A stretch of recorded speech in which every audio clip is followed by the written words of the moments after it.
Hi ಎಲ್ರು ನಮಸ್ಕಾರ. ನಾನು ನಿಮ್ಮ ಪ್ರೀತಿಯ ಮಲ್ಲು ಬೀನು. ಪ್ರೀತಿ ವಿದ್ಯಾರ್ಥಿಗಳೇ, ಇವತ್ತಿನ ಒಂದು ತರಗತಿ ದೆಹಲಿ ಸುಲ್ತಾನರಲ್ಲಿ ಮೂರನೇ ಮನೆತನ ಆಗಿರ್ತಕ್ಕಂಥ ತುಘಲಕ್ ಸಂತತಿಯ ಬಗ್ಗೆ ಅಧ್ಯಯನ ಮಾಡೋಣ. ಈ ತುಘಲಕ್ ಸಂತತಿಯ ಅಧ್ಯಯನ ಮಾಡೋದಕ್ಕಿಂತ ಮುಂಚಿತವಾಗಿ ನಾವು ಇಂದಿನ ತರಗತಿಯಲ್ಲಿ ಏನಪ್ಪ ಅಂತಂದರೆ, ದೆಹಲಿ ಸುಲ್ತಾನನ ಮೊದಲ ಮನೆತನ ಆಗಿರ್ತಕ್ಕಂಥ ಗುಲಾಮ್ ಸಂತತಿ ನೋಡ್ಕೊಂಡ್ವಿ. ಗುಲಾಮ್ ಸಂತತಿಯ ಸ್ಥಾಪಕರು ನೋಡ್ಕೊಂಡ್ವಿ. ಆಮೇಲೆ ಆ ಗುಲಾಮ್ ಸಂತತಿ ಇಲ್ತುಮಸ್ ಆಳ್ವಿಕೆ ನೋಡ್ಕೊಂಡ್ವಿ. ರಜಿಯಾ ಸುಲ್ತಾನ್ ಆಳ್ವಿಕೆ ನೋಡ್ಕೊಂಡ್ವಿ. ಆ ನಂತರ ಖಿಲ್ಜಿ ಸಂತತಿ ನೋಡಿದ್ವಿ ನಿನ್ನೆ ಒಂದು ತರಗತಿಯಲ್ಲಿ. ಖಿಲ್ಜಿ ಸಂತತಿಯಲ್ಲಿ ಜಲಾಲುದ್ದೀನ್ ಖಿಲ್ಜಿ ಬಗ್ಗೆ ನೋಡ್ಕೊಂಡ್ವಿ. ಅಲ್ಲಾವುದ್ದೀನ್ ಖಿಲ್ಜಿ ಬಗ್ಗೆ ನೋಡ್ಕೊಂಡ್ವಿ. ಅಲ್ಲಾವುದ್ದೀನ್ ಖಿಲ್ಜಿಯ 2 ದಂಡಯಾತ್ರೆಯನ್ನು ಮಾಡ್ತಾ ಹೋಗ್ತಾನೆ. ಒಂದು ಉತ್ತರ ಭಾರತ ದಂಡಯಾತ್ರೆ ಮತ್ತು ದಕ್ಷಿಣ ಭಾರತ ದಂಡಯಾತ್ರೆ ಅಂತ ನೋಡ್ತಾ ಹೋಗ್ತೀವಿ. ಉತ್ತರ ಭಾರತ ದಂಡಯಾತ್ರೆಯಲ್ಲಿ ಗುಜರಾತ್ ಮೇಲೆ ದಾಳಿ ಮಾಡಿದ್ರು, ಚಿತ್ತೋಡ್ ಮೇಲೆ ದಾಳಿ ಮಾಡಿದ್ರು. ಹಾಗೆ ಅಲ್ಲಾವುದ್ದೀನ್ ಖಿಲ್ಜಿ ದಕ್ಷಿಣ ಭಾರತದ ಮೇಲೆ ದೇವಗಿರಿಯ ಮೇಲೆ ದಾಳಿ ಮಾಡಿದ್ರು, ವಾರಂಗಲ್ ಮೇಲೆ ದಾಳಿ ಮಾಡಿದ್ರು, ಹೊಯ್ಸಳರ ಮೇಲೆ ದಾಳಿ ಮಾಡಿದ್ರು, ಪಾಂಡವರ ಮೇಲೆ ದಾಳಿ ಮಾಡಿದ್ರು, ಪಾಂಡ್ಯರ ಮೇಲೆ ದಾಳಿ ಮಾಡಿದ್ರು.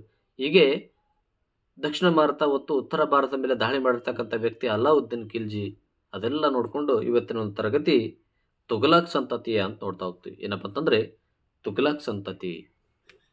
ಈ ತುಘಲಕ್ ಸಂತತಿಯ ಕಾಲಾವಧಿ ಕ್ರಿಸ್ತಶಕ 320ರಿಂದ ಕ್ರಿಸ್ತಶಕ 1414ರವರೆಗೆ. ಈ ತುಘಲಕ್ ಸಂತತಿಯ ಒಂದು ಕಾಲಾವಧಿ 320ರಿಂದ 1414. ಅತಿ ದೀರ್ಘಾವಧಿ ಕಾಲ ಆಳ್ವಿಕೆ ಮಾಡಿರ್ತಕ್ಕಂಥ ಮನೆತನ ಅಂತಂದ್ರೆ ಈ ತುಘಲಕ್ ಸಂತತಿ.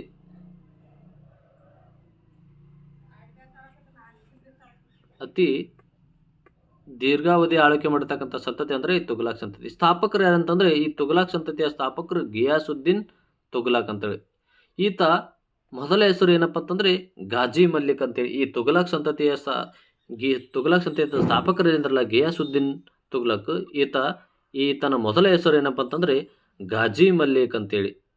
ಹಾಗೆ ಈತ ರೈತರಿಗೆ ಏನು ಮಾಡ್ತಿದ್ದ ಅಂತಂದ್ರೆ ನೀರಾವರಿ ವ್ಯವಸ್ಥೆಯನ್ನು ಕಲ್ಪಿಸಿದ. ರೈತರ ಮೇಲಿನ ತೆರಿಗೆಯನ್ನು ಕಡಿಮೆ ಮಾಡಿದ್ದಕ್ಕಾಗಿ ಈತನ ಸುಲ್ತಾನ ಅಂತ ಕರೆದ್ರು.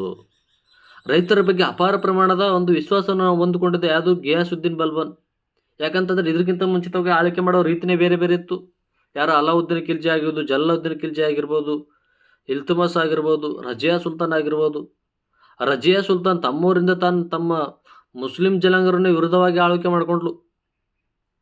ಹಾಗೆ ಈತ ದೆಹಲಿಯ ಬಳಿ ತುಘಲಕ್ಬಾದ್ ಎಂಬ ನಗರವನ್ನು ನಿರ್ಮಾಣ ಮಾಡಿದ. ಕಲ್ಲುಗಳಿಂದ ಕಟ್ಟಿ ಸಂಪೂರ್ಣವಾಗಿ ಕಲ್ಲುಗಳಿಂದ ನಿರ್ಮಾಣ ಮಾಡಿದ. ವಾರಂಗೊಲ್ನ ದೊರೆ ಕಪ್ಪ ಕಾಣಿಕೆ ಕೊಡಲು ನಿರಾಕರಿಸಿದಾಗ ತನ್ನ ಮಗನಾಗಿರ್ತಕ್ಕಂಥ ಜುನಾ ಖಾನನ್ನು ಕಳಿಸಿ ಜುನಾ ಖಾನಿಂದ ವಾರಂಗಲನ್ನು ವಶಪಡಿಸಿಕೊಂಡ. ಅದಕ್ಕೇನಂತ ಹೆಸರು ಕೊಟ್ಟ ಅಂದರೆ ಸುಲ್ತಾನಪುರ ಅಂತೇಳಿ ಹೆಸರು ಕೊಟ್ಟ. ಹಾಗೆ ಅದಾದ ನಂತರ ಯಾರಪ್ಪ ಅಂದರೆ ಮೊಹಮ್ಮದ್ ಬಿನ್ ತುಘಲಕ್ ಬರ್ತಾನೆ. ಈ ಮೊಹಮ್ಮದ್ ಬಿನ್ ತುಘಲಕ್ಕಿಂತ ಮುಂಚಿತವಾಗಿ ನಾವು ಗಿಯಾಸುದ್ದೀನ್ ತುಘಲಕ್ ಬಗ್ಗೆ ಒಂದಿಷ್ಟು ಮಾಹಿತಿಯನ್ನು ನೋಡ್ತಾ ಹೋಗೋಣ. ಏನಪ್ಪ ಮಾಹಿತಿ ಅಂತಂದರೆ, ಈತ ಮೊದಲ ಹೆಸರು ಗಾಜಿ ಮಲ್ಲಿಕ್ ಆದರೆ ಈತ ಗುಲಾಬಿ ಕಲ್ಲುಗಳಿಂದ ತುಘಲಕ್ ಒಂದು ನಗರವನ್ನು ನಿರ್ಮಾಣ ಮಾಡಿದ. ಈತ ಕ್ರಿಸ್ತಶಕ 1324ರಲ್ಲಿ ಪಶ್ಚಿಮ ಬಂಗಾಳದ ಮೇಲೆ ದಾಳಿ ಮಾಡಿದಾಗ ರಾಜ ಹರಿಸಿಂಗನನ್ನು ಸೋಲಿಸಿ ಅಪಾರ ಪ್ರಮಾಣದ ಸಂತನ್ನು ಕೊಳ್ಳೆ ಹೊಡೆದುಕೊಂಡು ಬಂದ. ಯಾರು? ಗಿಯಾಸುದ್ದೀನ್ ಬಲ್ಬನ್. ಈ ಅಪಾರ ಪ್ರಮಾಣದ ಸಂಪತ್ತನ್ನು ಕೊಳ್ಳೆ ಹೊಡೆದುಕೊಂಡು ಬಂದ ಸಲುವಾಗಿ ಈತನ ಮಗನಾಗಿರ್ತಕ್ಕಂಥ ಜುನಾ ಖಾನ್ ಏನು ಮಾಡ್ತಾನೆ ಗೊತ್ತಾ? ಈತ ತಂದೆಗೆ ಸನ್ಮಾನ ಮಾಡಬೇಕಂತೇಳಿ ದೊಡ್ಡ ಪ್ರಮಾಣದ ವೇದಿಕೆಯನ್ನು ನಿರ್ಮಾಣ ಮಾಡಿ, ಅದು ಹಸುರು ಬರೇ ಕಟ್ಟಿಗೆಗಳಿಂದ ನಿರ್ಮಾಣ ಮಾಡಿ ವೇದಿಕೆ ಕುಸಿಯುವಂತೆ ಮಾಡಿ ತಂದೆಯನ್ನ ಕೊಂದು ಅಧಿಕಾರಕ್ಕೆ ಬಂದಂಥ ವ್ಯಕ್ತಿ ಜುನಾ ಖಾನ್. ಈ ಜುನಾ ಖಾನ ತನ್ನ ಸ್ವಂತ ತಂದೆಯನ್ನ ನೀನು ಪಶ್ಚಿಮ ಬಂಗಾಳದ ಮೇಲೆ ದಾಳಿ ಮಾಡಿ ತೆಗೆದುಕೊಂಡು ಬಂದಿರತಕ್ಕಂಥ ಸಂಪತ್ತನ್ನು ನೋಡಿ ನನಗೆ ಖುಷಿಯಾಗಿದೆ, ನಾನು ನಿನ್ನ ಸನ್ಮಾನ ಮಾಡ್ಬೇಕಂತೇಳಿ ಸ್ವಂತ ತಂದೆಯನ್ನೇ ನಂಬಿಸಿ ತಂದೆಗೋಸ್ಕರ ಒಂದು ವೇದಿಕೆ ನಿರ್ಮಾಣ ಮಾಡಿ, ವೇದಿಕೆ ಅಂದರೆ ಸಂಪೂರ್ಣವಾಗಿ ಕಟ್ಟಿಗೆಗಳಿಂದ ನಿರ್ಮಾಣ ಮಾಡಿ ವೇದಿಕೆ ಕುಸಿಯುವಂತೆ ಮಾಡಿ ತನ್ನ ಸ್ವಂತ ತಂದೆಯನ್ನು ವೇದಿಕೆ ಮೇಲಿಂದ ಬಿದ್ದು ಸಾಯಿಸುವಂತೆ ಮಾಡಿದ ವ್ಯಕ್ತಿ ಯಾರಂತಂದರೆ ಅದು ಜುನಾ ಖಾನ್ ಅಂತೇಳಿ. ನೋಡಿ ಎಂಥ ವಿಪರ್ಯಾಸ ನೋಡಿ. ಇತಿಹಾಸದ ಕಾಲಘಟ್ಟಗಳು ನಾವು ಸೋತಿದ್ದು ನಮ್ಮವರಿಂದೇ ಹೊರತಾಗಿ ಬೇರೆ ಯಾರಿಂದ ಸಾಧ್ಯ ಇಲ್ಲ. ಯಾಕಂತಂದರೆ ಈ ಕೆಲವೊಂದಿಷ್ಟು ಘಟನೆಗಳು ನೋಡಿದಾಗ ಅನಿಸ್ತಾ ಇರ್ತದೆ ನಮಗೆಲ್ಲ. ನೋಡಿ, ಸ್ವಂತ ತಂದೆಯನ್ನೇ ವೇದಿಕೆಯನ್ನು ನಿರ್ಮಾಣ ಮಾಡಿ ವೇದಿಕೆ ಕುಸಿಯುವಂತೆ ಬಿದ್ದು ಮಾಡಿ ಸಾಯಿಸ್ತಕ್ಕಂಥ ಒಂದು ವ್ಯವಸ್ಥೆ ಮಾಡ್ತಾ ಅಂತಂದರೆ ಅಧಿಕಾರಕ್ಕೋಸ್ಕರ, ಆಸೆಗೋಸ್ಕರ. ಅದಕ್ಕೆ ಜಗತ್ತಿನ ಹಲವಾರು ವ್ಯಕ್ತಿಗಳು ವ್ಯಕ್ತಪಡಿಸ್ತಾ ಹೋಗ್ತಾರೆ, ನಾವು ಸೋತಿದ್ದು ನಮ್ಮವರಿಂದೇ ವಿನ ಬೇರೆ ಯಾರಿಂದಲೂ ಸಾಧ್ಯ ಇಲ್ಲ ಅಂತ ಹೇಳ್ತಾ ಹೋಗಿ. ಆ ನಂತರ ಜುನಾಕನ್ ಅಧಿಕಾರಕ್ಕೆ ಬರ್ತಾನೆ, ಯಾವ ರೀತಿ ಆಳ್ವಿಕೆ ಮಾಡ್ತಾನೆ. ಪ್ರೀತಿ ವಿದ್ಯಾರ್ಥಿಗಳೇ, ಕೆಲವು ವಿಷಯಗಳು ಕೇಳಿದರೆ ನಮಗೆ ವಿಷಾದ ಅನ್ನಿಸ್ಬಿಡ್ತದೆ. ಯಾಕಂತಂದರೆ ಇಂಥ ಒಂದು ಘಟನೆಗಳು ಸಾಮಾಜಿಕವಾಗಿ ಒಳ್ಳೆಯ ಸಂದೇಶ ತರುವಂಥ ಒಂದು ವ್ಯವಸ್ಥೆ ಅಲ್ಲ ಇದು. ಯಾಕಂತಂದರೆ ಸ್ವಂತ ತಂದೆಯನ್ನೇ ಕೊಂದಿರ್ತಕ್ಕಂಥ ವ್ಯಕ್ತಿ ಹೇಗಿರ್ತಕ್ಕಂಥದ್ದು. ನಾವು ಮೌರ್ಯರ ಯಾರು ಮಗಧ ಸಾಮ್ರಾಜ್ಯದಲ್ಲಿ ನೋಡ್ತಾ ಇದ್ವಿ. ಅಜಾತ ಶತ್ರು, ಪಿತೃಘಾತಕ ಅಂತ ಕರೆದ್ರು. ಅಧಿಕಾರದ ಆಸೆಗೋಸ್ಕರ ಸ್ವಂತ ತಂದೆಯನ್ನು ಕೊಂದು ಜೈಲಿನಲ್ಲಿಟ್ಟು ಬಂಧಿಸಿ ಕೊಲೆ ಮಾಡಿರ್ತಕ್ಕಂಥ ವ್ಯಕ್ತಿ ಅಜಾತ ಶತ್ರು. ವಿಶ್ವದ ಹಲವಾರು ಘಟನೆಗಳು ನೋಡ್ತಾ ಹೋಗ್ತೀವಿ. ಆ ನಂತರ ಯಾರಪ್ಪ ಅಂತಂದರೆ ಮೊಹಮ್ಮದ್ ಬಿನ್ ತುಘಲಕ್ ಅಂತ ನೋಡ್ತಾ ಹೋಗ್ತೀವಿ. ಯಾರಪ್ಪ ಅಂತಂದರೆ ಇದಾದ ನಂತರ ಅಧಿಕಾರಕ್ಕೆ ಬರೋರು ಕೃಷಕ 1325ರಿಂದ 1351ರವರೆಗೆ ಮೊಹಮ್ಮದ್ ಬಿನ್ ತುಘಲಕ್. ಈತನ ಮೊದಲ ಹೆಸರು ಜುನಾಖಾನ. ಈ ಮೊಹಮ್ಮದ್ ಬಿನ್ ತುಘಲಕ್ ಏನಿದಲ್ಲ, ಇವನೇ ಜುನಾಖಾನ. ತಂದೆಯನ್ನು ಕೊಲೆ ಮಾಡಿ ಅಧಿಕಾರಕ್ಕೆ ಬಂದಿರತಕ್ಕಂಥ ಪ್ರಥಮ ಸುಲ್ತಾನ್ ಇವ. ಹೇಳಿದಾಗಲೇ ತಂದೆಗೋಸ್ಕರ ಸುಲ್ತಾನ್ ನಗರವನ್ನು ವೇದಿಕೆಯನ್ನು ನಿರ್ಮಾಣ ಮಾಡಿ ತಂದೆಯನ್ನು ಕೊಂದಿರ್ತಕ್ಕಂಥ ವ್ಯಕ್ತಿ ಯಾರು? ಮೊಹಮ್ಮದ್ ಬಿನ್ ತುಘಲಕ್. ಅವನಿಗೆ ಏನಂತ ಕರೀತಾರೆ ಅಂದರೆ ಜುನಾಖಾನ.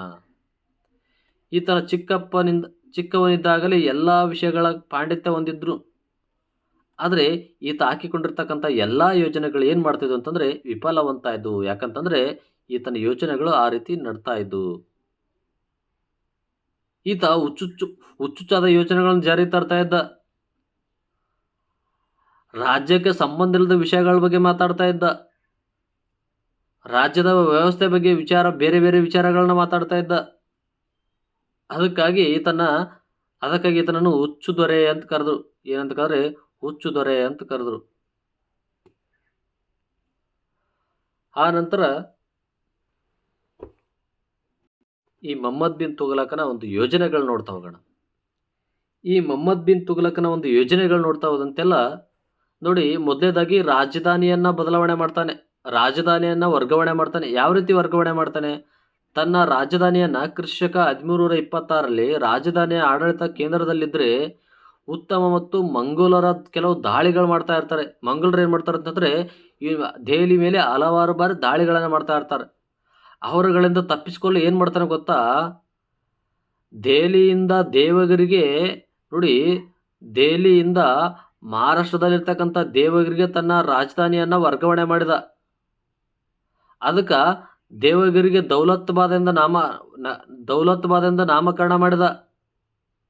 ಆದರೆ ಇಲ್ಲಿ ಭೀಕರ ಬರಗಾಲ ಉಂಟಾಗಿ ಮತ್ತೆ ದೆಹಲಿಗೆ ರಾಜಧಾನಿಯನ್ನು ವರ್ಗಾವಣೆ ಮಾಡಿದ. ಹಾಗಾಗಿ ಯೋಜನೆಗಳ ವಿಫಲ ಹೊಂದಿತು.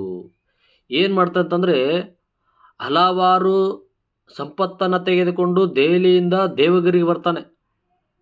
ಯಾವ ರೀತಿ ದೇವಗಿರಿಗೆ ಬರ್ತಾನೆ ಅಂತಂದರೆ ತನ್ನಲ್ಲಿರ್ತಕ್ಕಂಥ ಸಂಪೂರ್ಣವಾಗಿ ಸಾಮ್ರಾಜ್ಯದ ಎಲ್ಲ ಪ್ರಾಣಿ ಪಕ್ಷಿ ವಜ್ರ ವೈಢೂರ್ಯ ಸಂಪತ್ತನ್ನು, ಅಪಾರ ಪ್ರಮಾಣದ ಸಂಪತ್ತನ್ನು ತೆಗೆದುಕೊಂಡು ಕುದುರೆ ಆನೆ ಒಂಟೆಗಳ ಮೇಲೆ ಜನರನ್ನು ಕರ್ಕೊಂಡು ದೆಹಲಿಯಿಂದ ದೇವಗಿರಿ ಬರಟಿಗೆ ಅರ್ಧ ಸತ್ತೋಗಿರ್ತಾವೆ ಜನ ಒಳಗೆ. ಅಂಥದ್ರಾಗ ಯಾಕೆ ಬಂದ ದೆಹಲಿಯಿಂದ ದೇವಗಿರಿಗೆ ಯಾಕೆ ಮಾಡಿದ್ರೆ ಅಲ್ಲಿ ಮಂಗೋಲರು ದಾಳಿ ಮಾಡ್ತಾರೆ, ಎದುರ್ಸೋಕ್ಕಾಗಲಿಲ್ಲ ಇವನಿಗೆ. ಎದುರ್ಸೋಕ್ಕಾಗದೇ ಇರ್ತಕ್ಕಂಥ ಸಂದರ್ಭದಲ್ಲಿ ದೆಹಲಿಯಿಂದ ದೇವಗಿರಿಗೆ ಎಲ್ಲ ಸಂಪತ್ತನ್ನು ತೆಗೆದುಕೊಂಡು ಹಂಗೆ ಯೋಜನೆ ಮಾಡಿಕೊಂಡು ಮುಂದಕ್ಕೆ ಬಂದ. ಎಲ್ಲಿಗೆ? ದೇವಗಿರಿಗೆ ಬಂದ. ಆದರೆ ವಿಪರ್ಯಾಸ ಏನಂತಂದರೆ ದೇವಗಿರಿಗೆ ಬರೋದ್ರಷ್ಟಿಗೆ ದೇವಗಿರಿಯಲ್ಲಿ ಬರಗಾಲ ಬಿದ್ದಿತ್ತು. ಕುಡಿಲಿಕ್ಕೆ ಸರಿಯಾದ ನೀರಿನ ವ್ಯವಸ್ಥೆ ಇರಲಿಲ್ಲ, ಬೆಳಕಂತ ಆಹಾರ ವ್ಯವಸ್ಥೆ ಇರಲಿಲ್ಲ. ಅಲ್ಲಿರ್ತಕ್ಕಂಥ ಜನರು ನಾವು ಹೆಂಗಿದ್ರು ಸಾಯ್ತೀವಿ ಅಂತ ಅಂದ್ಕೊಂಡು ಮತ್ತೆ ಏನು ಮಾಡೋದಂತಂದರೆ ಆದೇಶ ಹೊಡಿಸೋದೇನು, ನಾವು ಮತ್ತೆ ದೇವಗಿರಿಯಿಂದ ದೆಹಲಿಗೆ ಹೋಗೋಣ ಅಂತೇಳಿ. ಈ ವಿಷಯ ಕೇಳ್ತಕ್ಕಂಥ ಕೆಲವು ಜನ ನಿಂತಲೇ ಎದೆ ಹೊಡೆದ್ರು. ಅಲ್ಲಿಂದ ಭರಟಿಗೆ ಕುರಿಕೋಣ ಬಿದ್ದೋಗೈತಿ. ಈ ಮೊಹಮ್ಮದ್ ಬಿನ್ ತುಘಲಕ್ ಮತ್ತೆ ನಮಗೆ ದೇವಗಿರಿಯಿಂದ ದೆಹಲಿಗೆ ಹೋಗಂತಾನಲ್ಲ. ಆ ವಿಷಯ ಕೇಳ್ತಕ್ಕಂಥ ವ್ಯಕ್ತಿಗೆ ಎಷ್ಟೋ ಜನ ಆರ್ಥಿಕವಾಗಿ ಕುಗ್ಗಿ ಹೋದ್ರು. ನಮಗೆ ಆಗಲ್ಲ, ಇನ್ನೇನು ನಾವು ಮುಂದೆ ಹೆಜ್ಜೆಡಕ್ಕಾಗಲ್ಲ ಅಂತೇಳಿ ನಿಂತು ಬಿಟ್ರು. ಅದಕ್ಕಾಗಿ ಈತನನ್ನು ಯೋಜನೆಗಳ ವಿಫಲ ಪಿತಾಮಹ ಅಂತ ಕರೆದ್ರು. ಆಮೇಲೆ ಆರ್ಥಿಕ ಸುಧಾರಣೆ ತರಬೇಕಂತೇಳಿ ಏನು ಮಾಡ್ತಾನೆ ನೋಡಿ, ಆರ್ಥಿಕವಾಗಿ ಸುಧಾರಣೆ ತರಬೇಕಂತೇಳಿ ಕ್ರಿಸ್ತ ಶಕ 327ರಲ್ಲಿ ತನ್ನ ಖಜಾನೆಯನ್ನು ಭರ್ತಿ ಮಾಡಿಕೊಳ್ಳುವ ಸಲುವಾಗಿ ದೋಹಾ ಪ್ರದೇಶವನ್ನು ರೈತರ ಮೇಲೆ 50% ತೆರಿಗೆ ವಿಧಿಸಿದ. ನೋಡಿ, ಈತ ಏನು ಮಾಡ್ದ, ಅಲ್ಲಿರ್ತಕ್ಕಂಥ ಸಾಮ್ರಾಜ್ಯ ಇಷ್ಟೆಲ್ಲ ಬರಗಾಲ ಬಿತ್ತು, ಅಲ್ಲಿಂದ ಇಲ್ಲಿಗೆ ಹೋಗ್ಬಿಟ್ಟು ಟ್ರಾನ್ಸ್ಫರ್ ಆಗಟ್ಟಿಗೆ ಇಲ್ಲಿ ಸಮಸ್ಯೆ ಆಯ್ತಲ್ಲ, ದೆಹಲಿಯಿಂದ ದೇವಗಿರಿ, ದೇವಗಿರಿಯಿಂದ ದೆಹಲಿ ತನ್ನ ಸಂಪತ್ತನ್ನು ಖಾಲಿ ಆಯಿತು. ಅದನ್ನು ತುಂಬಬೇಕಂತೇಳಿ ಜನರ ಮೇಲೆ 50% ಟ್ಯಾಕ್ಸ್ ಹಾಕಿದ. ಅಷ್ಟೇ ತೆರಿಗೆಯನ್ನು ಪಾವತಿಸಲು ಸಾಧ್ಯವಾಗದ ರೈತರು ಏನು ಮಾಡ್ತಾರೆ, ಗುಡ್ಡಗಾಡು ಪ್ರದೇಶದಲ್ಲಿ ಹೋಗಿ ಪ್ರಾರಂಭ ಮಾಡಿದ್ರು. ಏನು ಮಾಡಿದ್ರೆ, ಅವ್ರಿಗೇನು ತೆರಿಗೆ ವಿಧಿಸಲೇನು ವ್ಯಕ್ತಪಡಿಸಿದ್ನಲ್ಲ, ಆ ತೆರಿಗೆ ವಿಧಿಸಲಿಕ್ಕೆ ಅವ್ರಿಗೆ ಸಾಧ್ಯ ಆಗ್ತಿರಲಿಲ್ಲ. 50%, 50% ವಿಧಿಸಲು ಸಾಧ್ಯವಾಗದ ಕಾರಣ ಅವ್ರು ಏನು ಮಾಡ್ತಿದ್ರು ಗೊತ್ತಾ, ಆ ಪ್ರದೇಶವನ್ನು ಬಿಟ್ಟು ಕೊಟ್ಟು ಹೋಗ್ತಿದ್ರು. ಆ ಪ್ರದೇಶವನ್ನು ಬಿಟ್ಟುಕೊಟ್ಟು ಗುಡ್ಡಗಳ ಪ್ರದೇಶಗಳಲ್ಲಿ ವಾಸ ಮಾಡತೊಡಗುತ್ತಿದ್ರು. ಇದರ ಅರಿವಿಗಾಗಿ ಸುಲ್ತಾನ ದಿವಾನ್ ಹಿ ಕೋಯಿ ಎಂಬ ಕೃಷಿ ಇಲಾಖೆಯನ್ನು ಸ್ಥಾಪಿಸಿ ಹಣ ಬಿಡುಗಡೆ ಮಾಡಿದನು. ಆನೆ ಸ್ವಂತ ಒಂದು ಕೃಷಿ ಇಲಾಖೆಯನ್ನು ಪ್ರಾರಂಭಿಸಿ ಹಣ ಬಿಡುಗಡೆ ಮಾಡಿದ.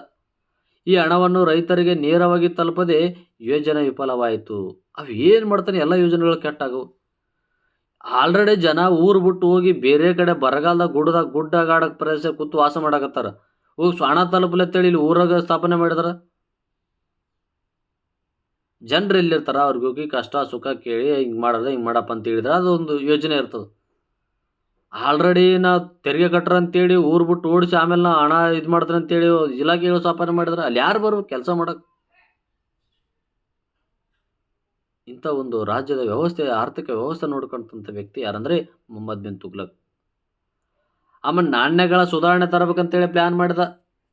ಎಲ್ಲಿ ನಾಣ್ಯಗಳನ್ನು ಸುಧಾರಣೆ ತರಬೇಕಂತೇಳಿ ಕೃಷಕ 1329ರಲ್ಲಿ ಹಿಂದೆ ಇದ್ದ ದುಬಾರಿ ಮಟ್ಟದ ನಾಣ್ಯಗಳನ್ನ ರದ್ದುಪಡಿಸಿ ಕಡಿಮೆ ಮಟ್ಟದ ತಾಮ್ರದ ಟೋಕನ್ನನ್ನು, ದಿನಾರನ್ನ, ಚರ್ಮದ ನಾಣ್ಯಗಳನ್ನು ಚಲಾವಣೆಗೆ ತಂದ. ಹಿಂದೆ ದುಬಾರಿ ಪ್ರಮಾಣದ ನಾಣ್ಯಗಳಿದ್ದು, ಅಂದರೆ ಅವು ಕೆಲವೊಂದು ಮುಖ್ಯವಾಗಿದ್ದ ವಸ್ತುಗಳಿಂದ ತಯಾರು ಮಾಡ್ತಾಯಿದ್ರು ನಾಣ್ಯಗಳನ್ನು. ಅಂಥ ವಸ್ತುಗಳನ್ನು ತೆಗೆದುಹಾಕಿ ಕಡಿಮೆ ಪ್ರಮಾಣದಲ್ಲಿ ವಸ್ತುಗಳನ್ನ ರೆಡಿ ಮಾಡಿ ಗುಣಮಟ್ಟದ ನಾಣ್ಯ, ತಾಮ್ರ ಅಥವಾ ಟೋಕನ್, ದಿನಾರನ್ನು ರೆಡಿ ಮಾಡಿ ಜನರ ಚಲಾವಣೆಗೆ ತಂದ. ಇವುಗಳನ್ನು ಟಂಕಿಸಲು ಖಾಸಗಿಯವರಿಗೆ ನೀಡುವುದಕ್ಕಾಗಿ ಅವರಲ್ಲಿ ನಕಲಿ ತಡೆಗಟ್ಟಲು ಸಾಧ್ಯವಾದರೆ ಯೋಜನೆ ವಿಫಲವಾಯಿತು. ಏನು ಮಾಡಿದಂತಂದರೆ, ಈತೇನು ನಾಣ್ಯಗಳನ್ನು ಜಾರಿ ತಂದಿದ್ನಲ್ಲ, ಆ ನಾಣ್ಯಗಳು ಕೆಲವು ಡೂಪ್ಲಿಕೇಟ್ ಆಗಿದ್ದು. ಯಾಕಂದ್ರೆ ಖಾಸಗಿಯವರು ನಡೆಸ್ತಾ ಇದ್ರು ಅದನ್ನು. ಆ ನಕಲಿ ತಡೆಗಟ್ಟಲೆ ಏನು ಮಾಡ್ದ, ನಕಲಿ ನಾಣ್ಯಗಳನ್ನು ತಡೆಗಟ್ಟಲೆ ಏನು ಮಾಡ್ದ, ಈ ಯೋಜನೆ ವಿಫಲವಾಗಿಬಿಡ್ತು. ನೋಡ್ರಿ ಎಂಥ ಒಂದು ವ್ಯವಸ್ಥೆ ಮೊಹಮ್ಮದ್ ಬಿನ್ ತುಘಲಕ್. ದುಬಾರಿ ಪ್ರಮಾಣದ ವಸ್ತುಗಳು ತೆಗೆದುಕೊಂಡು ಕಡಿಮೆ ಪ್ರಮಾಣದ ತಾಮ್ರದ ನಾಣ್ಯಗಳನ್ನು ತಯಾರು ಮಾಡ್ಬೇಕಂತೇಳಿ ಯೋಚನೆ ಮಾಡಿದ. ಅಲ್ಲಿ ಡೂಪ್ಲಿಕೇಟ್ ಅದನ್ನು ಕೆಲವು ಕಂಡು ಬಂದು ಅದಕ್ಕಾಗಿ ವಿಫಲವಾಯಿತು. ಇದಾದ ನಂತರ ನೋಡಿ ವಿಶ್ವ ಗೆಲ್ಲುವೊಂದು ಯೋಜನೆಯನ್ನು ಹಾಕ್ಕೊಂಡ. ಯಾರು? ಮೊಹಮ್ಮದ್ ಬಿನ್ ತುಘಲಕ್. ನೋಡಿ, ವಿಶ್ವನೇ ಗೆಲ್ಲಬೇಕಂತೇಳಿ ಪ್ಲ್ಯಾನ್ ಮಾಡಿದೀವ. ಎಲ್ಲಿ? ಕೃಷಕ 1337ರಲ್ಲಿ ಮಧ್ಯ ಏಷ್ಯಾದ ಖೊರಸಾನ ಎಂಬ ಪ್ರದೇಶ ಗೆದ್ದರೆ ಇಡೀ ವಿಶ್ವ ಗೆದ್ದಂತೆ ಅಂತೇಳಿ ತನ್ನನ್ನು ತಾನೇ ಯೋಚನೆ ಮಾಡಿಕೊಂಡ. ಮಧ್ಯ ಏಷ್ಯಾದ ಖೊರಸಾನ ಈ ಪ್ರದೇಶದಲ್ಲ, ಇಲ್ಲಿ ಅಪಾರ ಪ್ರಮಾಣದ ಸಂಪತ್ತಿತ್ತು. ಆ ಸಂಪತ್ತನ್ನು ಹೊಡ್ಕೊಂಡ್ಬಿಟ್ರೆ ನಾಲ್ಕು ವಿಶ್ವವನ್ನೇ ಗೆದ್ದಂಗೆ ಆಗ್ತದೆ ಅಂತೇಳಿ ಈತ ಅಂದ್ಕೊಂಡು ಒಂದು ಯೋಜನೆ ಹಾಕ್ಕೊಂಡ. ವಿಶ್ವ ಗೆಲ್ಲುವ ಯೋಜನೆಯಲ್ಲಿ ಮಧ್ಯ ಏಷ್ಯಾದ ಖೊರಸಾನ್ ಮೇಲೆ ದಾಳಿ ಮಾಡಿದ. ಗೆದ್ದಂತೆ ಎಂದು ತಿಳಿದು ತನ್ನೆಲ್ಲ ಸೈನಿಕರಿಗೆ 1 ವರ್ಷದ ವೇತನವನ್ನು ಮುಂಗಡವಾಗಿ ಪಾವತಿಸಿ ಅದರ ದಾಳಿ ಕೈಗೊಂಡಾಗ ಸೈನಿಕರೆಲ್ಲರೂ ಹಿಂದೂಕುಷ್ ಪರ್ವತ ಏರಲು ಸಾಧ್ಯವಾಗದೆ ಅಸುನೀಗಿದ್ರು. ಆಗ ಯೋಜನೆ ವಿಫಲವಾಯಿತು. ಏನು ಮಾಡ್ತಂತಂದರೆ, ಇನ್ನ ಆ ಪ್ರದೇಶನ ನೋಡಿಲ್ಲ. ಆ ಪ್ರದೇಶ ನೋಡ್ಲಾರ್ದೆ ಆ ಪ್ರದೇಶದಿಂದ ಗೆದ್ಬಿಟ್ರೆ ನಾವು ವಿಶ್ವ ಗೆದ್ದಂಗೆ. ಅದಕ್ಕಾಗಿ ನಾ ಏನು ಅಪಾರ ಪ್ರಮಾಣದ ಸಂಪತ್ತು ಬರ್ತಂತೇಳಿ ಆ ರಾಜ್ಯದಲ್ಲಿರ್ತಕ್ಕಂಥ ಸೈನಿಕರಿಗೆಲ್ಲ 1 ವರ್ಷದ ವೇತನವನ್ನು ಕೊಟ್ಬಿಟ್ಟ. ವೇತನವನ್ನು ಕೊಟ್ಟಾಗ ಆ ರಾಜ್ಯದ ಮೇಲೆ ದಾಳಿ ಹೋಗ್ಬೇಕಲ್ಲ. ದಾಳಿ ಮಾಡ್ಬೇಕಂದ್ರೆ ಇಲ್ಲಿ ಸೈನ್ಯ ತೆಗೆದುಕೊಂಡು ಹೋಗ್ಬೇಕಲ್ಲ. ಅಲ್ಲಿ ಹಿಂದೂಕುಷ್ ಎಂಬ ಒಂದು ಪರ್ವತ ಇತ್ತು. ಆ ಪರ್ವತ ಹೆಂಗಿತ್ತು ಅಂದ್ರೆ ಅಪಾರ ಪ್ರಮಾಣದ ಒಂದು ವ್ಯವಸ್ಥೆಯಿಂದ ಕೂಡಿತ್ತು. ಕಠಿಣ ಒಂದು ಪ್ರದೇಶದಿಂದ ಕೂಡಿತ್ತು. ಅದು ಮಂಜುಗಡ್ಡೆಗಳಿಂದ ಕೂಡಿತ್ತು. ಇವ್ರೇನಾದರೂ ಈ ಜರ್ನಿ ಸ್ಟಾರ್ಟ್ ಮಾಡ್ತಾ ಇದ್ರೆ ಆ ಮಂಜು ಕುಸಿದು ಬೀಳ್ತಾ ಇತ್ತು ಕೆಳಗೆ. ಎಷ್ಟೋ ಸೈನಿಕರು ಸತ್ತು ಹೋಗ್ತಾ ಇದ್ರು. ಹಿಂದೂಕುಷ್ ಪರ್ವತ ಗುಡ್ಡಗಾಡು ಪ್ರದೇಶದ ಮುಖಾಂತರ ಪ್ರಯಾಣ ಬಳಸಬೇಕಂತ ಮಾಡಿದ. ಅದಕ್ಕಾಗಿ ಅಲ್ಲಿ ಕೂಡ ಯೋಜನೆ ವಿಫಲವಾಯಿತು. ಚೀನಾದ ಕೊರವಜಾಲ್ ಪ್ರದೇಶದ ಮೇಲೆ ದಾಳಿ ಮಾಡಿದ. ಚೀನಾದ ಚೀನಾದ ಕರ್ಜಾಲ್ ಎಂಬ ಪ್ರದೇಶದ ಮೇಲೆ ದಾಳಿ ಮಾಡಿದ. ಈ ಚೀನಾದ ಕರ್ಜಾಲ್ ದಾಳಿ ಮಾಡಿ ಪ್ರಾರಂಭಿಕ ಯಶಸ್ವಿ ಪಡೆಕೊಂಡ್ರು ಕೂಡ ಹವಾಮಾನಗಳ ವೈಪರೀತ್ಯದಿಂದ ನಷ್ಟ ಅನುಭವಿಸಿ ಹಿಂದೆ ತಿರುಗಿದ. ಯಾಕಂತಂದರೆ ಮಳೆ ಬರ್ತಕ್ಕಂಥ ಸಂದರ್ಭ, ಮಳೆಗೆ ಹೆಂಗೆ ಯುದ್ಧ ಮಾಡೋದು? ಹವಾಮಾನ ವಾತಾವರಣ ಸರಿ ಇರಲಿಲ್ಲ, ಬಾಂಬ್ಗಳು ಸಿಡಿಮದ್ದು ಸರಿ ಇಲ್ಲ, ಜನರಿಗೆ ಅಲ್ಲಿ ನಿಲ್ಲಿಕ್ಕಾಗ್ತಾ ಇರಲಿಲ್ಲ. ಅದಕ್ಕಾಗಿ ಈ ಯೋಜನೆ ಕೂಡ ವಿಫಲವಾಯಿತು. ಮಂಗೋಲರ ನೀತಿ, ಮಂಗೋಲರು ದೆಹಲಿಯ ಮೇಲೆ ನಿರಂತರವಾಗಿ ದಾಳಿ ಮಾಡ್ತಾ ಇದ್ರು. ಇದನ್ನು ತಡೆಗಟ್ಟುವುದಕ್ಕಾಗಿ ಹಣವನ್ನು ಕೊಟ್ಟು ನಿಲ್ಲಿಸಿಬಿಟ್ಟ ಅವರನ್ನ. ಈತನ ಆಸ್ಥಾನಕ್ಕೆ ಆಫ್ರಿಕಾ ಖಂಡದ ಮೊರಾಕೊ ದೇಶದ ಇತಿಹಾಸಕಾರ ಇಬ್ನ ಬತೂತ್ ಭೇಟಿ ನೋಡ್ತಾನ. ನೋಡಿ, ಇದು ಇಬ್ನ ಬತೂತ್ ಇದೆಯಲ್ಲ, ಇದು ಇಂಪಾರ್ಟೆಂಟ್ ಕ್ವಶನ್ಸ್. ಈ ಇಬ್ನ ಬತೂತ್ ಯಾರ ಕಾಲದಲ್ಲಿ ಭಾರತಕ್ಕೆ ಭೇಟಿ ನೀಡಿದಂತಂದರೆ ಮೊಹಮ್ಮದ್ ಬಿನ್ ತುಘಲಕ್. ಈತನ ಮೊದಲ ಹೆಸರು ಜುನಾ ಖಾನ್. ಈ ಮೊಹಮ್ಮದ್ ಬಿನ್ ತುಘಲಕ್ನ ಕಾಲದಲ್ಲಿ ಆಫ್ರಿಕಾ ಖಂಡದ ಮೊರಾಕೊ ದೇಶದ ಇತಿಹಾಸಕಾರ ಇಬ್ನ ಬತೂತ್ ಭೇಟಿ ನೀಡಿದ. ಇದು KPSCಯಲ್ಲಿ ಕೇಳ್ತಕ್ಕಂಥ ಒಂದು ಮೋಸ್ಟ್ ಇಂಪಾರ್ಟೆಂಟ್ ಕ್ವಶನ್ಸ್. ಹಾಗೆ ರೈತರಿಗೆ ಏನು ಮಾಡ್ತಂತಂದರೆ ತೆರಿಗೆ ತಕ್ಕವಿ ಸಾಲವನ್ನು ಮೊದಲ ಬಾರಿಗೆ ಜಾರಿಗೆ ತಂದ. ತೆರಿಗೆರಿಗೆ ತೊಕ್ಕರಿ ಅಂತೇಳಿ ಒಂದು ವ್ಯವಸ್ಥೆಯನ್ನು ಜಾರಿಗೆ ತಂದ. ಈತನನ್ನು ಹಣಗಾರರ ರಾಜನಂತ ಕರೆದ್ರು. ಈತನೇನಂತಂದರೆ ಹಣಗಾರರ ರಾಜ ಎಂದು ಕರೆದ್ರು. ಯಾರಪ್ಪ ಅಂತಂದರೆ ಥಾಮಸ್ ಕರೆದರೆ, ಆದರ್ಶವಾದಿಗಳು ಇಂದು ಇಬ್ನ ಬತೂತ್ ಕರೆದರು. ಆದರ್ಶವಾದನ ಇಬ್ನ ಬತೂತನ್ನು ಕರೆದರು. ಈತನನ್ನು ಹಣಗಾರ ರಾಜ ಅಂತ ಕರೆದ್ರೆ ಥಾಮಸ್, ಆದರ್ಶವಾದಿ ಎಂದು ಇಬ್ನ ಬತೂತ್ ಕರೆದ. ನೋಡಿ, ಒಂದು ಮಾರ್ಕ್ಸ್ ಕೇಳೋ ಒಂದು ವ್ಯವಸ್ಥೆ ಕಾಣ್ಬೋದು ನಾವಿಲ್ಲಿ. ಹಣಗಾರ ರಾಜ ಎಂದು ಯಾರು ಕರೆದ್ರು? ಥಾಮಸ್ ಕರೆದ್ರೆ, ಆದರ್ಶವಾದಿ ಅಂತೇಳಿ ಇಬ್ನ ಬತೂತ್ ಕರೆದನು. ಈತನ ಸಮಕಾಲೀನದಲ್ಲಿ ದಕ್ಷಿಣ ಭಾರತದಲ್ಲಿ 2 ಸಾಮ್ರಾಜ್ಯಗಳು ಉದಯವಾದವು. ಏನು ಮೊಹಮ್ಮದ್ ಬಿನ್ ತುಘಲಕ್ಕಿನ ಆಳ್ವಿಕೆ ಮಾಡಿದ್ನಲ್ಲ, ಇಂಥ ಸಂದರ್ಭದಲ್ಲಿ 2 ಮನೆತನಗಳ ಆಳ್ವಿಕೆ ಮಾಡ್ತಾವ ಅಂತಂದರೆ ಅವು ಯಾವಪ್ಪ ಅಂತಂದರೆ ಒಂದು ವಿಜಯನಗರ ಸಾಮ್ರಾಜ್ಯ, ಇನ್ನೊಂದು ಬಹುಮನಿ ಸಾಮ್ರಾಜ್ಯ ಅಂತ ನೋಡ್ತೀವಿ.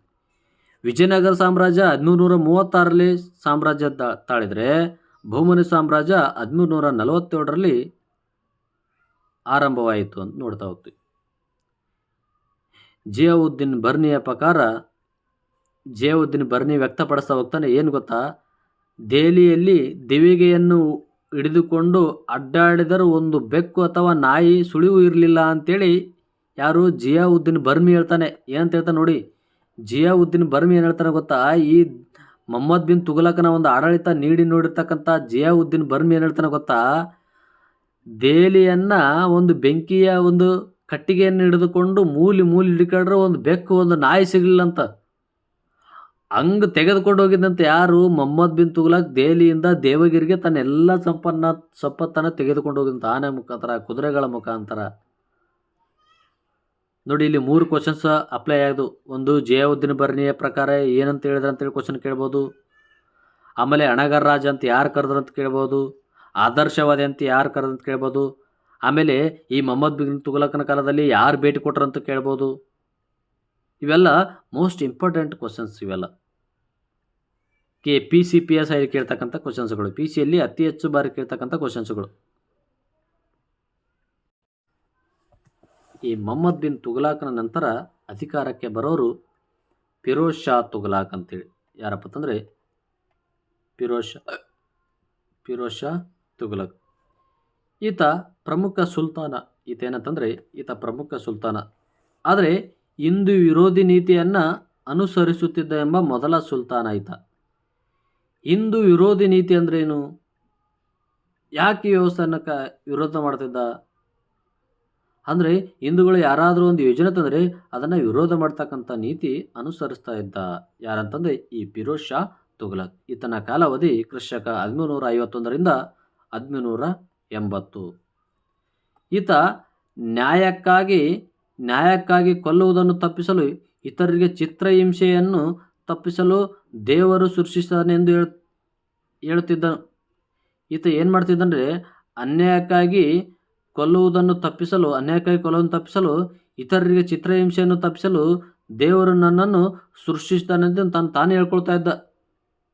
ಅಂದರೆ ಇದ್ರ ನೀತಿ ಏನು ಅಂದರೆ ಅನ್ಯಾಯಕ್ಕಾಗಿ ಕೊಲ್ಲೋದನ್ನು ಅಂದರೆ ಯಾರು ತಪ್ಪು ಮಾಡಿದಾರಂತಾರೆ ಅವ್ರನ್ನ ಕೊಲ್ಲೋದು ತಪ್ಪಿಸಲು ಅಂತೇಳಿ ನನ್ನ ರೂಪಿಸ್ ಮಾಡು ಅಂತೇಳಿ ಜನರಿಗೆ ತಪ್ಪು ಸಂದೇಶ ಮೂಡಿಸ್ತಾ ಇದ್ದ. ಯಾರು? ಫಿರೋಜ್ ಶಾ ತುಘಲಕ್. ಹಿಂದೂಗಳ ರಜಪುತ್ರ ರಾಣಿ ಉದರದಲ್ಲಿ ಹುಟ್ಟಿದ ಮೊದಲ ಸುಲ್ತಾನ ತಾಯಿ ನೈಲ್ ಬೀಬಿ. ಅಂದರೆ ಹಿಂದೂ ರಜಪುತ್ರ ರಾಣಿ ಉದರದಲ್ಲಿ ಹುಟ್ಟಿರ್ತಕ್ಕಂಥ ಮೊದಲ ಸುಲ್ತಾನ ತಾಯಿ ಯಾರಂತಂದರೆ ನೈಲ್ ಬೀಬಿ ಅಂತ ನೋಡ್ತಾ ಹೋಗ್ತೀವಿ. ಭಾರತ ದೇಶದಲ್ಲಿ ಪ್ರಥಮ ಬಾರಿಗೆ ತನ್ನ ಆತ್ಮಕಥನವನ್ನು ಬರೆದ ವ್ಯಕ್ತಿ ಯಾರಂತಂದರೆ ಈ ಫಿರೋಜ್ ಶಾ ತುಘಲಕ್. ಈ ಫಿರೋಜ್ ಶಾ ತುಘಲಕ್ ಆತ್ಮಕಥನ ಹೆಂಗೆ ಬರ್ತಾನೆ ನೋಡಿ, ಆತ್ಮಕಥನದ ಹೆಸರೇ ನೋಡಿ, ಫತುಹತ್ ಎ ಫಿರೋಜ್ ಶಾಹಿ ಅಂತೇಳಿ ಒಂದು ಆತ್ಮಕಥನ ಬರ್ತಾನೆ. ಫತುಹತ್ ಎ ಫಿರೋಜ್ ಶಾಹಿ ಅಂತೇಳಿ. ಹೆನ್ರಿ ಇಲಿಯಡ್ ಎಂಬ ಇತಿಹಾಸಕಾರ ಇವನನ್ನು ದೆಹಲಿಯ ಸುಲ್ತಾನ ಅಥವಾ ಅಕ್ಷರ ಎಂದು ಕರೆದ. ಈತನ ಏನು ಕರೆದಂತಂದರೆ ದೆಹಲಿಯ ಹೆನ್ರಿ ಇಲಿಯಡ್ ಏನಂತ ಕರೆದ ಇತಿಹಾಸಕಾರ ಈತನನ್ನು ದೆಹಲಿ ಸುಲ್ತಾನ್ ಅಥವಾ ಅಕ್ಬರ್ ಎಂದು ಕರೆದ. ಏನಂತಂದರೆ ಈತನನ್ನು ದೆಹಲಿ ಸುಲ್ತಾನ್ ಅಥವಾ ಅಕ್ಬರ ಅಂತೇಳಿ ಕರೆದ. ಈತನ ಸಾಧನೆಗಳು ನೋಡಿ, ಫಿರೋಜ್ ಶಾ ತುಘಲಕನ ಒಂದು ಸಾಧನೆಗಳು ಮಾನವೀಯ ಮೌಲ್ಯದ ಕಾರ್ಯಗಳನ್ನು ಮಾಡ್ತಿದ್ದ. ನಿರುದ್ಯೋಗಿ ಯುವಕರಿಗಾಗಿ ಉದ್ಯೋಗ ವಿನಿಮಯ ಕೇಂದ್ರಗಳನ್ನು ಸ್ಥಾಪಿಸಿದ. ಬಡ ಮುಸ್ಲಿಂ ವಿವಾಹಕ್ಕಾಗಿ ದಿವಾನ್ ಹಿ ಖೈರಾತ್ ಎಂಬ ಇಲಾಖೆಯನ್ನು ಸ್ಥಾಪಿಸಿದ. ಬಡ ರೋಗಿಗಳಿಗೆ ದೆಹಲಿದ ದಾರಾ ಉಲ್ ಶಾ ಎಂಬ ಆಸ್ಪತ್ರೆಯನ್ನು ಬಡ ರೋಗಿಗಳಿಗಾಗಿ, ಗುಲಾಮರಿಗಾಗಿ ದಿವಾನ್ ಹಿ ಬಂಧುಗೌನ್ ಎಂಬ ಇಲಾಖೆಯನ್ನು ಸ್ಥಾಪಿಸಿದ. ಗುಲಾಮರಿಗಾಗಿ ಮತ್ತೊಂದು ಇಲಾಖೆಯನ್ನು ಸ್ಥಾಪನೆ ಮಾಡ್ತಕ್ಕಂಥ ವ್ಯಕ್ತಿ ಯಾರಂತಂದರೆ ಫಿರೋಜ್ ಶಾ ತುಘಲಕ್ ಅಂತೇಳಿ ನೋಡ್ತಾ ಹೋಗ್ತೀವಿ. ಈ ಫಿರೋಜ್ ಶಾ ತುಘಲಕನ ಲೋಕೋಪಯೋಗಿ ಕಾರ್ಯಗಳೇನು? ಈತ 4 ನಗರಗಳನ್ನು ನಿರ್ಮಾಣ ಮಾಡಿದ. ಈ ಕೆಳಗಿನ 4 ನಗರಗಳನ್ನು ನಿರ್ಮಾಣ ಮಾಡಿದ. ಒಂದು ಫಿರೋಜಾಬಾದ್, ಇನ್ನೊಂದು ಫತ್ತೇಬಾದ್ ಜೋನಾಪುರ, ಇದು ಹರಿಯಾಣದಲ್ಲಿದೆ. ಮಧ್ಯಕಾಲೀನಂತ ಭಾರತೀಯ ಇತಿಹಾಸದಲ್ಲಿ ಇವನನ್ನು ನಗರಗಳ ನಿರ್ಮಾಪಕ ಎಂದು ಕರೆದರು.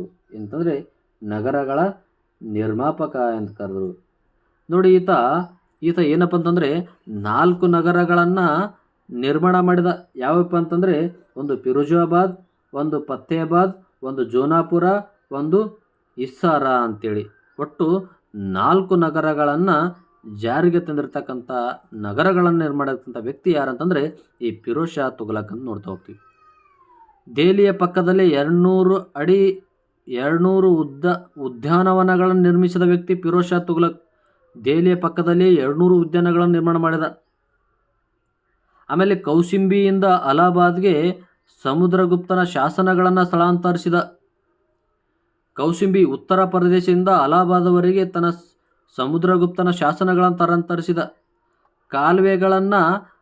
ಕಾಲುವೆಗಳನ್ನು ನಿರ್ಮಾಪಕ ಸುಲ್ತಾನ್ ಎನ್ನುವರು ಕಾಲುವೆಗಳನ್ನು ನಿರ್ಮಾಣ ಮಾಡಿದ.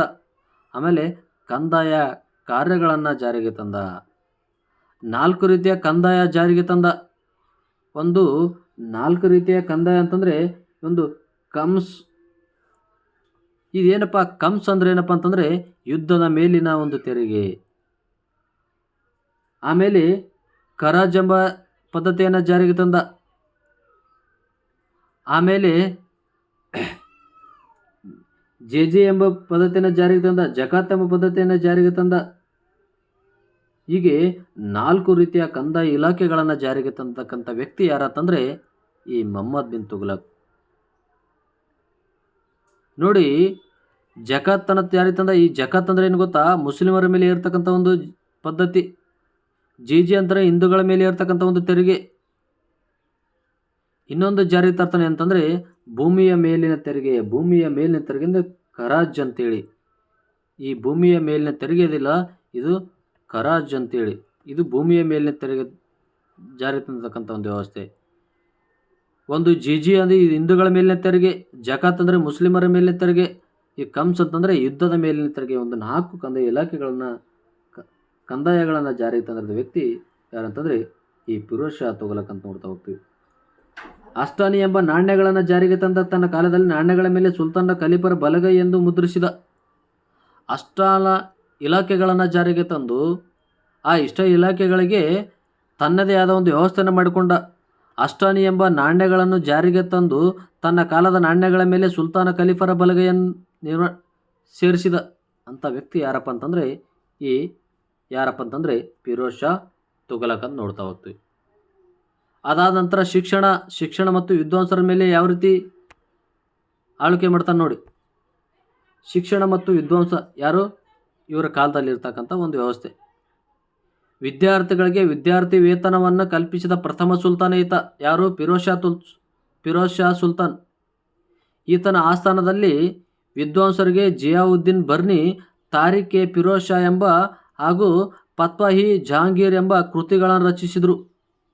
ಈತನ ಆಸ್ಥಾನದಲ್ಲಿರ್ತಕ್ಕಂಥ ವಿದ್ವಾಂಸರಾಗಿರ್ತಕ್ಕಂಥ ಜಿಯಾವುದ್ದೀನ್ ಬರ್ನಿ ಏನಿದನಲ್ಲ, ತಾರಿಕ್ ಎ ಫಿರೋಜ್ ಶಾ ಮತ್ತು ಫತ್ವಾ-ಇ ಜಹಾಂಗೀರ್ ಎಂಬ ಕೃತಿಗಳನ್ನು ರಚಿಸಿದರು. ನೋಡ್ರಿ, ಜಿಯಾವುದ್ದೀನ್ ಬರ್ನಿ ಅಲ್ಲಿ ಹೇಳಿದ ಮೊಹಮ್ಮದ್ ಬಿನ್ ತುಘಲಕ್ ಬಗ್ಗೆ. ಒಂದು ದೆಹಲಿಯಲ್ಲಿ ಒಂದು ದಿವಿಟಿಗೆ ಹಿಡ್ಕೊಂಡು ಹೊಡ್ರು ಒಂದು ಬೆಕ್ಕು ನಾಯಿ ಮರಿ ಸಿಗಲಿಲ್ಲ ಅಂತ ಒಂದು ವ್ಯವಸ್ಥೆಯಲ್ಲಿ ಜಿಯಾವುದ್ದೀನ್ ಬರ್ನಿ 2 ಕೃತಿಗಳನ್ನು ಬರೀತಾನೆ. ಇಲ್ಲಿ ಒಂದು ತಾರಿಕ್ ಎ ಫಿರೋಜ್ ಶಾ ಮತ್ತು ಫತ್ವಾ-ಇ ಜಹಾಂಗೀರ್ ಎಂಬ ಕೃತಿಗಳನ್ನು ಬರ್ತಕ್ಕಂಥ ವ್ಯಕ್ತಿ ಯಾರು? ಜಿಯಾವುದ್ದೀನ್ ಬರ್ನಿ. ಹಿಂದೂ ದೇವಾಲಯಗಳನ್ನು ನಾಶ ಮಾಡಿ ಫತ್ತೇಪುರ ಜಗನ್ನಾಥ ದೇವಾಲಯಗಳನ್ನು ನಾಶ ಮಾಡಿದ್ದಕ್ಕಾಗಿ ಗಾಜಿ ವಿಗ್ರಹಗಳ ವಂಚಕ ಎಂಬ ಬಿರುದನ್ನು ಪಡೆದುಕೊಂಡ. ಯಾರು? ಫಿರೋಜ್ ಶಾ ತುಘಲಕ್. ಹಿಂದೂ ದೇವಾಲಯಗಳನ್ನು ನಾಶ ಮಾಡಿದ, ಫತ್ತೇಪುರಿಯ ಜಗನ್ನಾಥ ದೇವಾಲಯಗಳನ್ನು ನಾಶ ಮಾಡಿದ್ದಕ್ಕಾಗಿ ಇದಕ್ಕೆ ವಿಗ್ರಹಗಳ ಭಂಜಕ ಅಂತ ಕರೆದರು. ಹಾಗೆ ಹಿಮಾಚಲ ಪ್ರದೇಶದ ಜ್ವಾಲಾಮುಖಿ ದೇವಾಲಯದಿಂದ 300 ಸಂಸ್ಕೃತಿ ಪುಸ್ತಕಗಳನ್ನು ತಂದು ಪರ್ಷಿಯ ಭಾಷೆಗೆ ಭಾಷಾಂತರಿಸಿ ಪ್ರೋತ್ಸಾಹಿಸಕ್ಕಾಗಿ ದಲಾಯತ್ ಈ ಫಿರೋಜ್ ಶಾಹಿ ಎಂದು ಕರೆದರು. ಇನ್ನನ್ನು ಏನು ಮಾಡಂತಾರೆ, ಹಿಮಾಚಲ ಪ್ರದೇಶದಿಂದ ಜ್ವಾಲಾಮುಖಿ ದೇವಾಲಯದಿಂದ 300 ಸಂಸ್ಕೃತಿ ಪುಸ್ತಕಗಳನ್ನು ತಂದು ಪರ್ಷಿಯ ಭಾಷೆಗೆ ಸ್ಥಳಾಂತರಿಸಕ್ಕಾಗಿ ಈತನ ಏನಂತ ಕರೆದಂದರೆ ದಲಾಯತ್ ಈ ಫಿರೋಜ್ ಶಾಹಿ ಅಂತ ಕರೆದರು. ನಂತರ ಆಳ್ವಿಕೆ ಬರಲಿ ಅಂದರೆ ನಾಸಿರುದ್ದೀನ್ ಮೊಹಮ್ಮದ್ ಶಾ ಅಂತೇಳಿ. ನೋಡ್ರಿ, ಫಿರೋಜ್ ಶಾ ತುಘಲಕನ ನಂತರ ಆಳ್ವಿಕೆ ಬರಲಿ ಅಂತಂದರೆ ನಾಸಿರುದ್ದೀನ್ ಮೊಹಮ್ಮದ್ ಶಾ ಅಂತೇಳಿ. ಈ ಸಂತತಿಯ ಕೊನೆಯ ಸುಲ್ತಾನಾಗಿದ್ದು, ಈತನ ಕಾಲದಲ್ಲಿ ಮಂಗೋಲರ ನಾಯಕನಾಗಿರ್ತಕ್ಕಂಥ ತೈಮೂರ್ 1398 ಡಿಸೆಂಬರ್ 18ರಂದು ದಾಳಿ ಮಾಡಿ ಸುಮಾರು 1,00,000 ಹಿಂದೂಗಳನ್ನು ಕೊಲೆ ಮಾಡಿ ತನ್ನ ಪ್ರತಿನಿಧಿಗಳನ್ನು ಕಿಜಾರ್ ಖಾನ್ನನ್ನು ನೇಮಿಸಿಬಿಟ್ಟ. ಈ ನಾಸಿರುದ್ದೀನ್ ಮೊಹಮ್ಮದ್ ಶಾ ಏನಿದನಲ್ಲ, ಈ ಸಂತತಿಯ ಕೊನೆಯ ಸುಲ್ತಾನ್ ಈತ ಮಂಗೋಲರ ನಾಯಕರನಾದ ತೈಮೂರನನ್ನು 1398 ಡಿಸೆಂಬರ್ 18ರಲ್ಲಿ ದಾಳಿ ಮಾಡಿ ಸುಮಾರು 1,00,000ಕ್ಕಿಂತ ಹೆಚ್ಚು ಜನ ಹಿಂದೂಗಳನ್ನು ಕೊಲೆ ಮಾಡಿ ತನ್ನ ಪ್ರತಿನಿಧಿಯಾಗಿ ಖುಜಾರ್ ಖಾನನನ್ನು ನೇಮಕ ಮಾಡಿರ್ತಕ್ಕಂಥ ವ್ಯಕ್ತಿ ಯಾರಂತಂದರೆ ಈ ನಾಸಿರುದ್ದೀನ್ ಮೊಹಮ್ಮದ್ ಶಾ ಅಂತೇಳಿ ನೋಡ್ತಾ ಹೋಗ್ತೀವಿ. ನೋಡಿ, ಈ ತೈಮೂರ್ ಅಂತ ವ್ಯಕ್ತಿ ಏನಿದನಲ್ಲ, ನಾಸಿರುದ್ದೀನ್ ಮೊಹಮ್ಮದ್ ಶಾ ಸಂತತಿಯ ಕೊನೆಯ ಸುಲ್ತಾನ್ ಆಗಿದೆ. ಇದರ ಕಾಲದಲ್ಲಿ ಮಂಗೋಲರ ನಾಯಕನಾಗಿರ್ತಕ್ಕಂಥ ತೈಮೂರ 1398 ಡಿಸೆಂಬರ್ 18ರ ದಾಳಿ ಮಾಡಿ ಸುಮಾರು 1,00,000 ಜನ ಹಿಂದೂಗಳನ್ನ ಕೊಲೆ ಮಾಡಿದ್ನಲ್ಲ, ಆ ಒಂದು ಘಟನೆ ಯಾವ ರೀತಿ ಇತ್ತು ಅಂತ ನೋಡ್ತಾ ಹೋಗೋಣ. ತೈಮೂರ್ ಅಂತ ನೋಡ್ತಾ ಹೋಗ್ತೀವಿ. ತೈಮೂರು ಈತ ಯಾರಪ್ಪ ಅಂತಂದರೆ ಮಂಗೋಲರ ನಾಯಕ ಈತ. ಈ ತೈಮೂರ್ ಏನಿದಲ್ಲ ಕ್ರಿಸ್ತಶಕ 1336ರಿಂದ 1405ರವರೆಗೆ ಈತನ ಕಾಲಾವಧಿ. ಈತ ಯಾರಂತಂದರೆ ಮಂಗೋಲರ ಒಂದು ಪ್ರಮುಖ ನಾಯಕ. ಈತನ ತಂದೆ ಯಾರಂದರೆ ಅಮೀರ್ ತುಗಾಯ್. ಈತನ ತಂದೆ ಯಾರಂತಂದರೆ ಅಮೀರ್ ತುಗಾಯ್. ಜನನ ಮಧ್ಯ ಏಷ್ಯಾದ ಸಮರಕಂಡ ಕೇಶಪುರ ನಗರದಲ್ಲಿ ಜನಿಸಿದ. ಈತ ಏನು ಮಾಡಿದ, ಮಧ್ಯ ಏಷ್ಯಾದ ಸಮರಕಂಡ ಕೇಶ ಎಂಬ ನಗರದಲ್ಲಿ ಜನಿಸಿದ. ಈತನ ಪಂಗಡ ಯಾವುದಪ್ಪ ಅಂದರೆ ಈತನ ಪಂಗಡ ಟರ್ಕರ ಬಿರ್ಲಾಸ ಎಂಬತೇಳಿ ಪಂಗಡ. ಕ್ರಿಸ್ತಶಕ 1361ರಲ್ಲಿ ತೈಮೂರ್ ಒಡೆಯನಾಗಿರ್ತ. ಕ್ರಿಸ್ತಶಕ 1361 ತೈಮೂರಿನ ಒಡೆಯನಾದ. ಕ್ರಿಸ್ತಶಕ 1369ರಲ್ಲಿ ಸಮರಕಂಡದ ಅರಸನಾಗ್ಬಿಟ್ಟ. ಕ್ರಿಸ್ತಶಕ 1369ರಲ್ಲಿ ಸಮರಕಂಡದ ಅರಸನಾದ. ಈತ ಇಡೀ ಜಗತ್ತನ್ನೇ ಇಸ್ಲಾಂ ರಾಷ್ಟ್ರವನ್ನಾಗಿ ಮಾಡುವ ಉದ್ದೇಶದಿಂದ 1398ರಲ್ಲಿ ದೆಹಲಿ ಮೇಲೆ ದಾಳಿ ಮಾಡಿದ. 1,00,000 ಹಿಂದೂಗಳನ್ನು ಕೊಲೆ ಮಾಡಿ ದೆಹಲಿಯಲ್ಲಿ 14 ದಿನಗಳ ಕಾಲ ಇದ್ದ 1939 ಜನವರಿ 1ರಂದು ದೆಹಲಿಯಲ್ಲಿ ಹಿಂತಿರುಗುವಾಗ ಫಿರೋಜ್ಬಾದ್ ಮತ್ತು ಮಿರ್ತಾ ಮೇಲೆ ದಾಳಿ ಮಾಡಿ ಅಧಿಕಾರವನ್ನು ಮಾಡಿಕೊಂಡ. ಮೇಲೆ ದಾಳಿ ಮಾಡಿದನು. ಆಮೇಲೆ 1405ರಲ್ಲಿ ಚೀನಾವನ್ನು ಆಕ್ರಮಿಸಿಕೊಳ್ಳಲು ಹೋದಾಗ ಮಧ್ಯ ಮಾರ್ಗದಲ್ಲೇ ಮರಣ ಹೊಂದಿದ. ಈತ ಏನು ಮಾಡ್ದಂತಂದರೆ ಇಡೀ ಜಗತ್ತನ್ನೇ ಇಸ್ಲಾಂ ರಾಷ್ಟ್ರವನ್ನು ಮಾಡ್ಬೇಕಂತೇಳಿ 1398ರಲ್ಲಿ ದೆಹಲಿ ಮೇಲೆ ದಾಳಿ ಮಾಡಿ 1,00,000 ಹಿಂದೂಗಳನ್ನು ಕೊಲೆ ಮಾಡಿ 14 ದಿನಗಳ ದೆಹಲಿಯಲ್ಲಿ ಉಳ್ಕೊಂಡು 1399 ಜನವರಿ 1 ದೆಹಲಿಯಿಂದ ಹಿಂತಿರುಗಿ ಎಲ್ಲಿಗೆ ಹೋದಂದ್ರೆ ಫಿರೋಜಾಬಾದ್ ಮತ್ತು ಮಿರ್ಜಾಪುರ ಮೇಲೆ ದಾಳಿ ಮಾಡಿದ. ಆ ನಂತರ 1405ರಲ್ಲಿ ಚೀನಾದ ಮೇಲೆ ಆಕ್ರಮಣ ಮಾಡಿಕೊಳ್ಳಲು ಹೋದಾಗ ಮಾರ್ಗ ಮಧ್ಯದಲ್ಲೇ ಮರಣ ಹೊಂದಿ ಜೀವ ತ್ಯಜಿಸಿದ. ಯಾರಂತಂದರೆ ಈ ತೈಮೂರ. ಈತ ಮಂಗೋಳರೊಬ್ಬ ನಾಯಕ. ಆಮೇಲೆ ಇದಾದ ನಂತರ ಬರೋದು ಯಾರಂತಂದರೆ ಸೈಯದ್ ಸಂತತಿ. ಯಾವುದಪ್ಪ ಅಂತಂದರೆ ಸೈಯದ್ ಸಂತತಿ. ಈ ಸೈಯದ್ ಸಂತತಿ ಕ್ರಿಶಕ 1414ರಿಂದ 1451ರವರೆಗೆ ಈತನ ಕಾಲಾವಧಿ. ಈ ಸೈಯದ್ ಸಂತತಿ ಎಂಬ ಪದದ ಅರ್ಥ ಎಂದರೆ ಉನ್ನತ ವರ್ಗದವರು ಅಂತ ನೋಡ್ತಾ ಹೋಗ್ತೀವಿ. ನೋಡಿ, ಇಲ್ಲಿವರೆಗೂ ಬೇರೆ ಬೇರೆ ವ್ಯವಸ್ಥೆಯಿಂದ ಆಳ್ವಿಕೆ ಆರಂಭವಾದವು. ಆದರೆ ಈ ಸೈಯದ್ ಸಂತತಿ ಏನತ್ತಲ್ಲ, ಇದರ ಅರ್ಥ ಉನ್ನತ ವರ್ಗದವರು ಅಂತೇಳಿ. ಇದರ ಸ್ಥಾಪಕ ಯಾರಂದರೆ ಖಜೂರ್ ಖಾನ್ ಅಂತೇಳಿ. ಸೈಯದ್ ಸಂತತಿಯ ಸ್ಥಾಪಕರಂದರೆ ಖಿಜರ್ ಖಾನ್ ಅಂತೇಳಿ. ಈತ ತನ್ನ ಜೀವಿತಾವಧಿವರೆಗೂ ತೈಮೂರನ ಮಗನಾದ ಕಾರುಖಾನ್ಗೆ ಕಪ್ಪ ಕಾಣಿಕೆಯನ್ನು ಸಲ್ಲಿಸ್ತಾ ಇದ್ದ. ಈತ ಏನಿದ್ದಲ್ಲ, ಈ ಖಿಜರ್ ಖಾನ್ ಏನಿದ್ದಲ್ಲ, ಈತ ತನ್ನ ಜೀವಿತಾವಧಿವರೆಗೂ ತೈಮೂರನ ಮಗನಾದ ಫಾರೂಖ್ಗೆ ಕಪ್ಪ ಕಾಣಿಕೆಯನ್ನು ಸಲ್ಲಿಸ್ತಾ ಇದ್ದ. ಅದಕ್ಕಾಗಿ ಈತ ಏನು ಮಾಡಂತಂದರೆ ಹೇಗಾದರೂ ಮಾಡಿ ಕಪ್ಪ ಕಾಣಿಕೆ ಸಲ್ಲಿಸಬೇಕಂತೇಳಿ ವಿಚಾರ ಮಾಡ್ತಾ ಇದ್ರು. ಅದಾದ ನಂತರ ಬರೋವರೇ ಮುಬಾರಕ್ ಶಾ ಅಂತೇಳಿ. ಯಾರು? ಮುಬಾರಕ್ ಶಾ. ಕ್ರಿಶಕ 1471ರಿಂದ 1431ರವರೆಗೆ ಈ ಮುಬಾರಕ್ ಶಾಖನ ಒಂದು ಆಳ್ವಿಕೆ. ಈತ ಅರಬ್ಬಿ ದೇಶ ಮತ್ತು ಪರ್ಷಿಯನ್ ಭಾಷೆಯಲ್ಲಿ ಪಾಂಡಿತ್ಯವನ್ನು ಹೊಂದಿರತಕ್ಕಂಥ ವ್ಯಕ್ತಿ ಯಾರಂತಂದರೆ ಮುಬಾರಕ್ ಶಾ. ಈತ ಅರಬ್ಬಿ ಮತ್ತು ಪರ್ಷಿಯನ್ ಭಾಷೆಯಲ್ಲಿ ಪಾಂಡಿತ್ಯ ಹೊಂದಿದೆ. ಈತನ ಭಾವಮಾನಗಳು ನೀಡಿದ ಪ್ರಥಮ ದೆಹಲಿ ಸುಲ್ತಾನ. ಈತಂತಂದರೆ ಹಿಂದೂಗಳ ಉನ್ನತ ಸ್ಥಾನವನ್ನು ನೀಡಿದ ಪ್ರಥಮ ದೆಹಲಿ ಸುಲ್ತಾನ. ಈತ ಹಿಂದೂಗಳಿಗೆ ಉನ್ನತ ಸ್ಥಾನವನ್ನು ನೀಡಿರ್ತಕ್ಕಂಥ ವ್ಯಕ್ತಿ ಯಾರಂತಂದರೆ ಯಾರು? ಮುಬಾರಕ್ ಶಾ. ಈತ ಹಿಂದೂಗಳಿಗೆ ಉನ್ನತವಾದ ಒಂದು ಸ್ಥಾನಮಾನಗಳು ನೀಡ್ತಿದ್ದ. ಇದಕ್ಕೆ ಮುಬಾರಕ್ ನಗರವನ್ನು ನಿರ್ಮಾಣ ಮಾಡಿದ. ಏನು ಮಾಡಿದ? ಮುಬಾರಕ್ ಅಂತೇಳಿ ನಗರವನ್ನು ನಿರ್ಮಾಣ ಮಾಡಿದ. ಯಾರಂತಂದರೆ ಈ ಮುಬಾರಕ್ ಶಾ ಅಂತೇಳಿ ನೋಡ್ತಾ ಹೋಗ್ತೀವಿ. ಹೀಗೆ ಮುಬಾರಕ್ ಶಾರನ ಬಗ್ಗೆ ನೋಡ್ಕೊಂಡ್ವಿ. ಈ ಮುಬಾರಕ್ ಶಾನ ನಂತರ ಅಧಿಕಾರಕ್ಕೆ ಬರೋರೆ ಮೊಹಮ್ಮದ್ ಶಾ ಅಂತೇಳಿ. ಯಾರಪ್ಪ ಅಂತಂದರೆ ಈ ಮುಬಾರಕ್ ಶಾನ ಅಧಿಕಾರದ ನಂತರ ಅಧಿಕಾರಕ್ಕೆ ಬರೋರು ಯಾರಪ್ಪ ಅಂತಂದರೆ ಮೊಹಮ್ಮದ್ ಶಾ ಅಂತೇಳಿ. ಮೊಹಮ್ಮದ್ ಶಾ ಅಂತೇಳಿ. ಎಷ್ಟರ ಪಲ್ಲೆ ಅಂತಂದರೆ 1434ರಲ್ಲಿ ಅಧಿಕಾರಕ್ಕೆ ಬಂದಿರತಕ್ಕಂಥ ಯಾರಂದರೆ ಮೊಹಮ್ಮದ್ ಶಾ ಅಂತೇಳಿ. ಈತ ಈ ಮನೆತನದ ಪ್ರಸಿದ್ಧ ಸುಲ್ತಾನ. ಈತ ಏನು ಮಾಡ್ತಂತಂದರೆ ಮಾಳ್ವಾದ ಮೇಲೆ ದಾಳಿ ಮಾಡ್ತಾನೆ. ಎಲ್ಲಪ್ಪ ಅಂತಂದರೆ ಮಾಳ್ವಾದ ಮೇಲೆ ದಾಳಿ ಮಾಡ್ತಾನೆ. ಮಾಳ್ವಾದ ಮೇಲೆ ದಾಳಿ ಮಾಡಿ ಮೊಹಮ್ಮದ್ನನ್ನು ಸೋಲಿಸಿ ಪಂಜಾಬಿನ ಬಹುತೇಕ ಆಡಳಿತವನ್ನು ಬಹಲೂಲ್ ಲೋಧಿಯೊಂದಿಗೆ ಬಿಟ್ಟುಕೊಟ್ಟು ಆತನಿಗೆ ಖಾನ್ ಎಂಬ ಬಿರುದನ್ನು ಕೊಟ್ಟಿರ್ತಕ್ಕಂಥ ವ್ಯಕ್ತಿ ಯಾರಂತಂದರೆ ಮೊಹಮ್ಮದ್ ಶಾ ಅಂತೇಳಿ. ಈ ಸಂತತಿಯ ಕೊನೆಯ ಸುಲ್ತಾನ ಈತ. ಯಾರಂತಂದರೆ ಅಲ್ಲಾವುದ್ದೀನ್ ಆಲಂ ಶಾ ಅಂತೇಳಿ. ಬಾರಕ್ ಶಾನ ಮನೆತನ ಆದ ತಕ್ಷಣ ಬರತಕ್ಕಂಥ ವ್ಯಕ್ತಿ ಯಾರಂದರೆ ಮೊಹಮ್ಮದ್ ಶಾ. ಈ ಮೊಹಮ್ಮದ್ ಶಾ ಕೊನೆಯ ನಂತರದಲ್ಲಿ ಸಂತತಿಯ ಕೊನೆಯ ಸುಲ್ತಾನ ಅಂತಂದರೆ ಅಲ್ಲಾವುದ್ದೀನ್ ಆಲಂ ಶಾ. ಅಂದರೆ ಈ ಸಂತತಿಯ ಕೊನೆಯ ಅರಸ ಯಾರಂತಂದರೆ ಅಲ್ಲಾವುದ್ದೀನ್ ಆಲಂ ಶಾ ಅಂತೇಳಿ. ಆಲಂ ಶಾ ಅಂತೇಳಿ ಈ ಮನೆತನದ ಕೊನೆಯ ಅರಸ. ಇದಾದ ನಂತರ ಬರೋದೇ ಯಾವುದಪ್ಪ ಅಂದರೆ ಲೋಧಿ ಸಂತತಿ ಅಂತ ನೋಡ್ತಾ ಹೋಗ್ತೀವಿ. ಲೋಧಿ ಸಂತತಿಯನ್ನು ಮುಂದಿನ ಒಂದು ತರಗತಿಯಲ್ಲಿ ನೋಡ್ತಾ ಹೋಗೋಣ. ಈ ಪಾಠಕ್ಕೆ ಸಂಬಂಧಿಸಿದ ಕೆಲವು ಇಂಪಾರ್ಟೆಂಟ್ ಪ್ರಶ್ನೆಗಳನ್ನು ನೋಡ್ತಾ ಹೋಗೋಣ. ಏನಪ್ಪ ಅಂತಂದರೆ ಕೆಲವು ಇಂಪಾರ್ಟೆಂಟ್ ಪ್ರಶ್ನೆಗಳು ಬಹಳ ಪ್ರಮುಖ ಪಾತ್ರವನ್ನು ವಹಿಸ್ತವೆ. ಅದಕ್ಕೋಸ್ಕರ ಪಾಠದ ಮೇಲೆ ಯಾವ ರೀತಿ ಕ್ವಶನ್ಸನ್ನು ಕೇಳ್ಬೋದು, ಯಾವ್ಯಾವ ಇಂಪಾರ್ಟೆಂಟ್ ಅಂತೇಳಿ ಪ್ರತಿಯೊಂದು ತರಗತಿಯಲ್ಲಿ ಮಾಡ್ತಾ ಹೋಗೋಣ. ಈ ಪಾಠದಲ್ಲಿ ಕೂಡ ಮಾಡ್ತಾ ಹೋಗೋಣ. ದೆಹಲಿಯನ್ನು ರಾಜಧಾನಿಯನ್ನಾಗಿ ಮಾಡಿಕೊಂಡು ಆಳ್ವಿಕೆ ಮಾಡಿದ ಮೊದಲ ಸುಲ್ತಾನ ಯಾರು ಅಂತೇಳಿ ಪ್ರಶ್ನೆ. ಏನಪ್ಪ ಅಂತಂದರೆ ದೆಹಲಿಯನ್ನು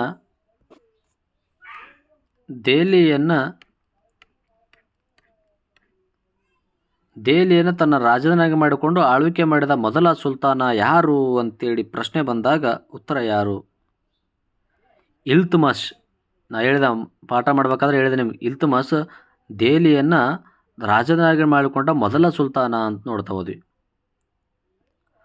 ಆ ನಂತರ ಎರಡನೇ ಕ್ವಶನ್ ನೋಡಿ, ಲಾಕ್ ಬಕ್ಷ್ ಎಂಬ ಬಿರುದನ್ನು ಈ ಕೆಳಗಿನ ಯಾರ ಸುಲ್ತಾನ್ನ ಹೆಸರು ಕರಿತಾ ಇದ್ರು? ಲಾಕ್ ಬಕ್ಷ್ ಅಂತೇಳಿ ಯಾರನ್ನ ಕರಿತಾ ಇದ್ರು? ಲಾಕ್ ಬಕ್ಷ್ ಅಂತೇಳಿ ಯಾರನ್ನ ಕರಿತಾ ಇದ್ರು?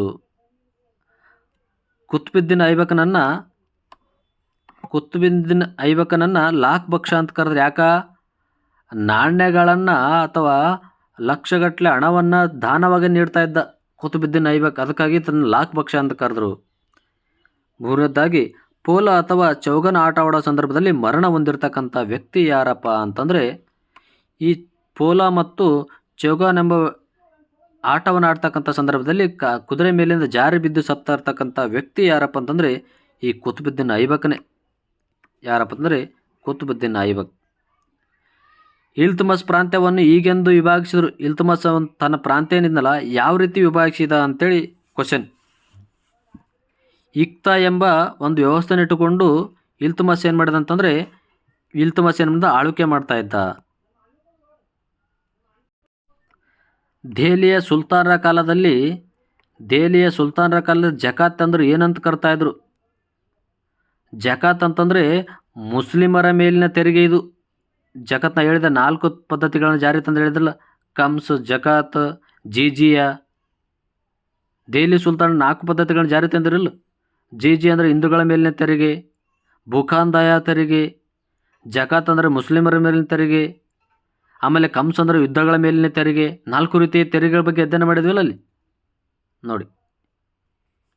ಆ ನಂತರ ಚಿಸ್ತಿ ಸಂತರ ಹೆಸರಿನಲ್ಲಿ ಕುತುಬ್ ಮಿನಾರ್ಗಳನ್ನು ಹೆಸರಿಸಲಾಯಿತು. ಅಂದರೆ ಇಲ್ಲಿ 2 ರೀತಿ ಕ್ವಶನ್ಸ್ ಕೊಟ್ಟಿದ್ದಾನೆ. ಏನಪ್ಪ ಅಂತಂದರೆ ಈ ಚಿಸ್ತಿ ಸಂತರ ಹೆಸರಿನಲ್ಲಿ ಕುತುಬ್ ಮಿನಾರ್ಗಳನ್ನ ಯಾವ ರೀತಿ ಜೋಡಣೆ ಮಾಡಿದ್ದಾರೆ ಅಂತೇಳಿ ನೋಡ್ತಾ ಹೋಗೋಣ.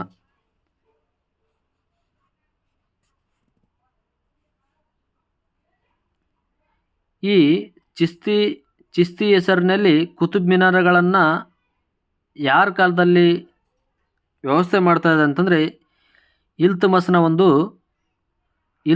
ಒಂದು ಕಾಲದಲ್ಲಿ. ಯಾರಪ್ಪ ಅಂತಂದರೆ ಚಿಸ್ತಿ ಸಂತರ ಹೆಸರಿನಲ್ಲಿ ಕುತುಬ್ ಮಿನಾರ್ಗಳನ್ನು ಯಾರಲ್ಲಿ ಹೆಸರಿಸಲಾಯಿತು ಅಂತಂದರೆ ಈ ಕುತುಬುದ್ದೀನ್ ಬಕ್ತಿಯಾರ್ ಕಾಕಿಯಾರ್ ಕಾಲದಲ್ಲಿ ಹೆಸರಿಸಲಾಯಿತು ಅಂತ ನೋಡ್ತಾ ಹೋಗ್ತೀವಿ. 7ನೇ ಕ್ವಶನ್ ನೋಡಿ, ಚಾಲ್ಗಾನಿ ಪದ್ಧತಿ ಜಾರಿಗೆ ತಂದ ದೆಹಲಿ ಸುಲ್ತಾನ ಯಾರು? 7ನೇ ಕ್ವಶನ್ ಚಾಲ್ಗಾನಿ ಪದ್ಧತಿಯನ್ನು ಜಾರಿಗೆ ತಂದಿರತಕ್ಕಂಥ ದೆಹಲಿ ಸುಲ್ತಾನ ಯಾರು ಅಂತೇಳಿ ಮಾಡಿದ್ರೆ ಅದು ಇಲ್ತುಮಸ್ ಶಾ. ಚಾಲ್ಗಾನಿ ಪದ್ಧತಿಯನ್ನು ಜಾರಿಗೆ ತಂದಿರತಕ್ಕಂಥ ವ್ಯಕ್ತಿ ಯಾರಪ್ಪ ಅಂದರೆ ಇಲ್ತುಮಸ್ ಶಾ ಅಂತ ನೋಡ್ತಾ ಹೋಗ್ತೀವಿ. ಆಮೇಲೆ ರಜಿಯಾ ಸುಲ್ತಾನ ಆಳ್ವಿಕೆ ಮಾಡಿದ ಒಂದು ಕಾಲಾವಧಿ. ರಜಿಯಾ ಸುಲ್ತಾನ ಆಳ್ವಿಕೆ ಮಾಡ್ತಕ್ಕಂಥ ಒಂದು ಕಾಲಾವಧಿ ಅಂದರೆ ಕ್ರಿಶಕ 1236ರಿಂದ 1240ರೊಳಗೆ. ಈ ರಜಿಯಾ ಸುಲ್ತಾನ್ 1236ರಿಂದ 1240 ತನ್ನ ಕಾಲಾವಧಿ. ಈಕೆ ಮುಸ್ಲಿಮರನ್ನೇ ವಿರೋಧವನ್ನು ಕಟ್ಟಿಕೊಂಡು ಆಳ್ವಿಕೆಯನ್ನು ಮಾಡಿಕೊಂಡಳು. ಅಲ್ಲೇ ತನ್ನ ಸ್ವಂತ ಸೋದರನಿಂದನೇ ಯೋಜನೆಯಿಂದಲೇ ಕೊಲೆಯಾಗಿರ್ತಕ್ಕಂಥ ವ್ಯಕ್ತಿ ಯಾರಂತಂದರೆ ಅದು ರಜಿಯಾ ಸುಲ್ತಾನ್ ಅಂತೇಳಿ ನೋಡ್ತಾ ಹೋಗ್ತೀವಿ. ಓಕೆ ಪ್ರೀತಿ ವಿದ್ಯಾರ್ಥಿಗಳೇ, ಇವತ್ತಿನಂತ ಒಂದು ವಿಶೇಷ ತರಗತಿ ಏನಪ್ಪ ಅಂತಂದರೆ ಸ್ಲೈಡ್ಗಳ ಮುಖಾಂತರ ನಿಮಗೆ ಪಾಠ ಮಾಡ್ತಾ ಹೋದೆ. ಯಾಕಂತಂದರೆ ಮನುಷ್ಯನ ವ್ಯಕ್ತಿತ್ವ ಗುಣಗಳಾಗಿ ಒಂದೊಂದನ್ನು ನಿಧಾನವಾಗಿ ಕಲಿತಾ ಹೋಗ್ತಾ ಇರ್ಬೇಕು. ಯಾಕಂತಂದರೆ ನಮ್ಗೆ ಯಾರು ಸಹಾಯ ಮಾಡೋ ಇದ್ದ ರೀತಿಯಲ್ಲಿ ನಾವು ಓನನ್ನಾಗಿ ನಾವು ಎಲ್ಲ ವ್ಯವಸ್ಥೆಯನ್ನು ಮಾಡಿಕೊಂಡು ಜೀವನ ಕಲಿತಕ್ಕಂಥ ಒಂದು ವ್ಯವಸ್ಥೆ ಪ್ರಸ್ತುತ ದಿನಮಾನಗಳು ನೋಡ್ತಾ ಹೋಗ್ತೀವಿ. ಅದಕ್ಕಾಗಿ ಯಾರ ಮೇಲೆ ಡಿಪೆಂಡ್ ಆಗಬೇಡ್ರಿ. ನಮ್ಮ ಜೀವನವನ್ನು ನಾವೇ ರೂಪಿಸ್ಕೊಳ್ಬೇಕು. ಜಗತ್ತಿನಲ್ಲಿ ಯಾರಾದರೂ ಬೆಲೆ ಉಳ್ಳಂಥ ವ್ಯಕ್ತಿಗಳಿದ್ದಾರೆ ಅಂತಂದರೆ ಅವರು ಬೇರೆಯವರಿಂದ ಆಸೆ ಆಕಾಂಕ್ಷೆಗಳಿಗೆ ಒಳಗಾಗಿಲ್ಲ. ಅವರು ತಮ್ಮ ಸ್ವಂತ ಬುದ್ಧಿಶಕ್ತಿ, ಸ್ವಂತ ಆಲೋಚನೆ, ಸ್ವಂತ ಕಾರ್ಯ ಕೆಲಸಗಳ ಮೇಲೆ ಅವರ ಸಕ್ಸಸ್ ಅಥವಾ ಅವರ ಸಾಧನೆ ಒಂದು ನಿರ್ಮಾಣವಾಗ್ತದೆ. ಪ್ರೀತಿ ವಿದ್ಯಾರ್ಥಿಗಳೇ, ಹೀಗೆ ಹೆಚ್ಚಿನ ಒಂದು ತರಗತಿಗಳಿಗಾಗಿ, ಹೆಚ್ಚಿನ ಒಂದು ವಿಷಯಗಳಿಗಾಗಿ ನಾನೇನು ದೊಡ್ಡ ಇದೇನಲ್ಲ. ನಾನು ಕೂಡ ಸಾಮಾನ್ಯ ನಿಮ್ಮಂತನೇ ಒಂದು ಬಡ ಕುಟುಂಬದಲ್ಲಿ ಜನಿಸಿ, ಮಧ್ಯಮ ವರ್ಗದಲ್ಲಿ ಜನಿಸಿ, ಆದರೆ ಒಂದು ಒಂದು ಕೊಟೇಶನ್ಸ್ ಏನಂತಂದರೆ, ಬಡವನಾಗಿ ಹುಟ್ಟುವುದು ತಪ್ಪಲ್ಲ, ಬಡವನಾಗಿ ಬಾಳುವುದು ತಪ್ಪಂತ ಒಂದು ವ್ಯಕ್ತದ ಮೇರೆಗೆ ಜೀವನ ಮಾಡ್ತಕ್ಕಂಥ ವ್ಯಕ್ತಿ ನಾನು. ಹೌದು, ನಾ ಬಡವರಾಗಿ ಹುಟ್ಟಿರ್ಬೋದು, ಬಡವರಾಗಿ ಬಾಳಕ್ಕೆ ಸಾಧ್ಯ ಇಲ್ಲ. ಯಾಕಂದ್ರೆ ನಮ್ಮ ಹತ್ರ ಜ್ಞಾನ ಇದೆ. ಆ ಜ್ಞಾನವನ್ನು ಜಗತ್ತಿಗೆ ಹಂಚುತ್ತಾ ಪ್ರಯೋಗ ಮಾಡ್ತಾ ಹೋಗೋದು. ಅದಕ್ಕಾಗಿ ನೀವು ಕೂಡ ಅತಿ ಹೆಚ್ಚು, ಯಾಕಂದ್ರೆ ಮೊನ್ನೆ KS ಪ್ರಶ್ನೆ ಪತ್ರಿಕೆ ನೋಡಿದ್ವಿ, ಅದಕ್ಕೆ ತಲೆ ಇಲ್ಲ ಬುಡ ಇಲ್ಲ ಅಂತೇಳಿ ಕೆಲವು ಉಪನ್ಯಾಸಕರು ವ್ಯಕ್ತಪಡಿಸ್ತಾ ಹೋದರು. ಯಾಕಂತಂದರೆ ಅವ್ರು ನೋಡಿ, ಭಾರತದ ದೆಹಲಿ, ಭೋಪಾಲ್, ಲಕ್ನೋ ವಿವಿಧ ಪ್ರದೇಶಗಳಲ್ಲಿ ಪಾಠ ಮಾಡಿ ಬಂದಿನಿ, ಅಲ್ಲಿ ಒಂದು ಕ್ವಶನ್ಸ್ ಬಂದಿಲ್ಲ ಅಂತಂದರೆ ಶಿಕ್ಷಕರ ಮೇಲೆ ಯಾವ ರೀತಿ ಪರಿಣಾಮ ಬೀರುವುದು ಅದು ಆ ವಿಷಯದ ಮೇಲೆ. ವಿದ್ಯಾರ್ಥಿಗಳ ನಂಬುವ ರೀತಿ ಆದರೆ ಹೇಗೆ? ಅದಕ್ಕೆ ಹೇಳ್ತದಲ್ಲ, ಪ್ರಸ್ತುತ ದಿನಮಾನಗಳಲ್ಲಿ ದೇವರೇ ಬಲ್ಲ ಅಂತ ಹೇಳ್ತಾ ಹೋಗ್ತೀವಿ. ಹೆಂಗೆ ಎಕ್ಸಾಮ್ ನಡೆಸ್ತಾರೋ ಹೆಂಗಿಲ್ಲ, ತುಂಬ ಹೇಳ್ತಾ ಇರ್ತಾರೆ, ಅದು ಲೀಕ್ ಆಯಿತು, ಇದು ಲೀಕ್ ಆಯಿತು, ಪೇಪರ್ ಲೀಕ್ ಆಯಿತು. ತಲೆ ಕೆಡಿಸ್ಕೊಬೇಡ್ರಿ, ನಮ್ಮ ಓದು ನಮ್ಮನ್ನು ಎಂದಿಗೂ ಕೈ ಬಿಡುವುದಿಲ್ಲ. ಇದು ಸತ್ಯವಾದ ಮಾತು. ಯಾರ ಹತ್ರ ನಾಲೆಜ್ ಇದೆಯಲ್ಲ, ಯಾರ ಹತ್ರ ಜ್ಞಾನ ಇದೆಯಲ್ಲ, ಅವರು ಜಗತ್ತನ್ನು ಆಳ್ತಾರೆ. ನೋಡಿ, ಜಗತ್ತಿನಲ್ಲಿ 3 ಕಾಲಘಟ್ಟಗಳು ನಡೀತಾ ಹೋಗುದು. ಏನಪ್ಪ 3 ಕಾಲಘಟ್ಟಗಳು ಅಂತಂದರೆ, ಒನ್ಸ್ ಅಪಾನ್ ಅ ಟೈಮ್, ಒಂದಾನೊಂದು ಕಾಲದಲ್ಲಿ ಯಾರ ಹತ್ರ ಆಸ್ತಿ ಇತ್ತು ಅವ್ರು ಗೌಡ್ರಿದ್ರು. ಯಾರ ಹತ್ರ ಆಸ್ತಿ ಇತ್ತು ಅದು ಗೌಡ್ರಿದ್ರು. ಆ ಊರಲ್ಲಿ ಅವ್ರು ಏನು ಒಂದು ಮಾತು ಹೇಳಿದ್ರು ಕೂಡ ಇವರಲ್ಲಿ ವೇದವಾಕ್ಯ ಆಗ್ತಾ ಇತ್ತು. ಆಸ್ತಿಗಳಿಗಾಗಿ ಮರ್ಯಾದೆ ಕೊಡ್ತಾ ಇದ್ರು. ತದನಂತರ ಏನು ಬಂತು ಗೊತ್ತಾ, ಯಾರ ಹತ್ರ ದುಡ್ಡು ಇದೆಯಲ್ಲ ಅವ್ರನ್ನ ಮಾತು ಕೇಳ್ತಾ ಹೋದ್ರು. ದುಡ್ಡುಗಳಿಂದ ಎಷ್ಟೋ ಜನರ ಜೀವನವನ್ನು ಮುಗಿಸ್ತಾ ಇದ್ರು. ದುಡ್ಡುಗಳಿಂದ ಎಷ್ಟೋ ಜನರ ಆಸೆ ಆಕಾಂಕ್ಷೆಗಳನ್ನು ಮೂಲೆಗೆ ಓದ್ತಾ ಇದ್ರು. ದುಡ್ಡುಗಳಿಗಾಗಿ ಎಷ್ಟೋ ಜನರು ತಮ್ಮ ಸ್ವಂತ ಜೀವಂತಿಕೆಯನ್ನು ಬಿಟ್ಟು ಜೀವನ ಮಾಡ್ತಾ ಇದ್ರು. ಆದರೆ ಪ್ರಸ್ತುತ ದಿನಮಾನದಲ್ಲಿ ಯಾರ ಹತ್ರ ನಾಲೆಜ್ ಇದೆಯಲ್ಲ, ಯಾರ ಹತ್ರ ಜ್ಞಾನ ಇದೆಯಲ್ಲ, ಅವರು ಜಗತ್ತನ್ನು ಆಳ್ತಾರೆ. ಅದಕ್ಕಾಗಿ ಓದಿ ಓದಿ ಓದಿ ಓದಿ ಓದಿ ಓದಿ ಎಲ್ಲಿವರೆಗೂ ಓದಿ ಅಂತಂದರೆ, ಶತ್ರುಗಳು ಎದುರುವುದು ನಿಮ್ಮ ಓದಿಗೆ ವಿನ ನಿಮ್ಮಲ್ಲಿರ್ತಕ್ಕಂಥ ಯಾವುದೇ ಒಂದು ಗುಣಗಳಿಗೆಲ್ಲ, ನಿಮ್ಮಲ್ಲಿರ್ತಕ್ಕಂಥ ಆಸ್ತಿಗಳಿಗೆಲ್ಲ. ನಿಮ್ಮ ಓದು 4 ಜನರಿಗೆ ಒಂದು ವ್ಯವಸ್ಥೆಯನ್ನು ಮಾಡ್ತಕ್ಕಂಥ ಒಂದು ವ್ಯವಸ್ಥೆ ಆಗಬೇಕು. ಅದಕ್ಕಾಗಿ ಮುಂದಿನ ತರಗತಿಯಲ್ಲಿ ಹೀಗೆ ಹಲವಾರು ರೀತಿಯ ವ್ಯವಸ್ಥೆಯನ್ನು ಮಾಡಿಕೊಂಡು ನಾನು ಪಾಠ ಬೋಧನೆಯನ್ನು ಮಾಡ್ತಾನೆ. ಅದಕ್ಕಾಗಿ ನಿಮ್ಮ ಈ ಚಾನಲನ್ನು ನಿಮ್ಮ ಚಾನಲ್ ಅಂತೇಳಿ ಸಬ್ಸ್ಕ್ರೈಬ್ ಮಾಡಿರಿ, ಶೇರ್ ಮಾಡಿರಿ. ಹೆಚ್ಚಿನ ವಿಷಯಗಳನ್ನ ಯಾವ ರೀತಿ ಮಾಡ್ಬೇಕಂತೇಳಿ ಕಮೆಂಟ್ಸ್ ಮುಖಾಂತರ ತಿಳಿಸ್ತಾ ಹೋಗ್ರಿ ಅಂಥೇಳಿ ನಿನ್ನೆ ಒಂದು ಚಾನಲ್ ಕೂಡ ಕ್ರಿಯೇಟ್ ಮಾಡಿದ್ದೀನಿ, ಬಿಸಿಲು ನಾಡು ಬಳಗ ಶಾಪುರ್ ಅಂತೇಳಿ. ನಾವು ಹಿಂದುಳಿದ ಜಿಲ್ಲೆ ಅಂತೇಳಿ ಕರೀತಾರಲ್ಲ, ನಾವು ಹಿಂದುಳಿದಲ್ಲ, ನಮ್ಮ ಆಲೋಚನೆಗಳು ಹಿಂದುಳಿದಿದ್ದೇವೆ. ಅದಕ್ಕೋಸ್ಕರ ನಾವು ಹಿಂದುಳಿದಿದ್ದೀವಿ. ವಿಚಾರ ಮಾಡಬೇಡ್ರಿ. ಈ ಜಗತ್ತನ್ನು ಒಂದು ಮಟ್ಟಿಗೆ ಜಗತ್ತಿನಲ್ಲಿ ನಮ್ಮದೇ ಆದಂಥ ಕೆಲವು ವಿಷಯಗಳನ್ನು ವ್ಯಕ್ತಪಡಿಸ್ತಾ ಹೋಗೋಣ ಅಂಥೇಳಿ ನನ್ನ ಒಂದು ಈ ತರಗತಿಯ ವಿಷಯವನ್ನು ಸಂಪೂರ್ಣವಾಗಿ ನೀಡಿದ್ದೀನಿ. ಹೀಗೆ ಮುಂದಿನ ತರಗತಿಗಳಲ್ಲಿ ಯಾವ ರೀತಿ ಪಠ್ಯಬೋಧಕ ವಿಷಯಗಳಿಗೆ ಸಂಬಂಧಿಸಿದಂತೆ ನೋಡ್ತಾ ಹೋಗ್ಬೇಕು, ಅದನ್ನೆಲ್ಲವನ್ನು ಸಂಪೂರ್ಣವಾಗಿ. ಇನ್ನು ಹೆಚ್ಚಿನ ಮಾಹಿತಿಗಾಗಿ ನಿಮ್ಗೆ ನೋಡಿಸ್ಬೇಕಾದ್ರೆ ನನಗೆ ಒಂದು ಮೆಸೇಜ್ ಹಾಕ್ರಿ. ನಿಮ್ಗೆ ಒಂದು ಟೆಲಿಗ್ರಾಮ್ ಚಾನಲ್ ಇದೆ, ಬಿಸಿಲು ನಾಡು ಬಳಗ ಶಾಪುರ್ ಅಂತೇಳಿ. ಅದರಲ್ಲಿ ಸಂಪೂರ್ಣವಾಗಿ ನಾನು ನೋಟ್ಸನ್ನು ಬಿಡುಗಡೆ ಮಾಡ್ತೀನಿ. ಆ ನೋಟ್ಸನ್ನು ತೊಗೊಳ್ರಿ. ಆ ನೋಟ್ಸ್ ಮುಖಾಂತರ ನೀವು ಮತ್ತೆ ಕಲಿಬೋದು. ಆಮೇಲೆ ಕೆಲವು ಕ್ವಶನ್ಸ್ಗಳನ್ನು ನಾನು ರೆಡಿ ಮಾಡ್ತಾ ಹೋಗ್ತೀನಿ. ಇನ್ಮೇಲೆ ಇಂಪಾರ್ಟೆಂಟ್ ಕ್ವಶನ್ಸ್ಗಳನ್ನ ರೆಡಿ ಮಾಡ್ತಾನೆ, GK ಅವನ್ನು ಅಪ್ಲೈ ಮಾಡ್ತಾಯಿದ್ದೀನಿ. ಆಮೇಲೆ ಅಲ್ಲಿ ಕ್ವಿಜ್ಗಳನ್ನು ನಡೆಸ್ತಾ ಇದ್ದೀನಿ. ಹೆಂಗಂತಂದರೆ ಸುಮಾರು ಒಂದು 50 ಕ್ವಿಜ್ಗಳನ್ನು ಡೈರೆಕ್ಟ್ ಅಲ್ಲೇ ಪೋಲ್ ಮುಖಾಂತರ ನೀವು ಕ್ವಿಜ್ಜನ್ನು ಅಟೆಂಡ್ ಮಾಡ್ಬೋದು. ಹಾಗೆ ಕೆಲವು ವಿಷಯಗಳನ್ನ ಅಲ್ಲೇ ವ್ಯಕ್ತಪಡಿಸ್ತಾ ಇರ್ತೀನಿ.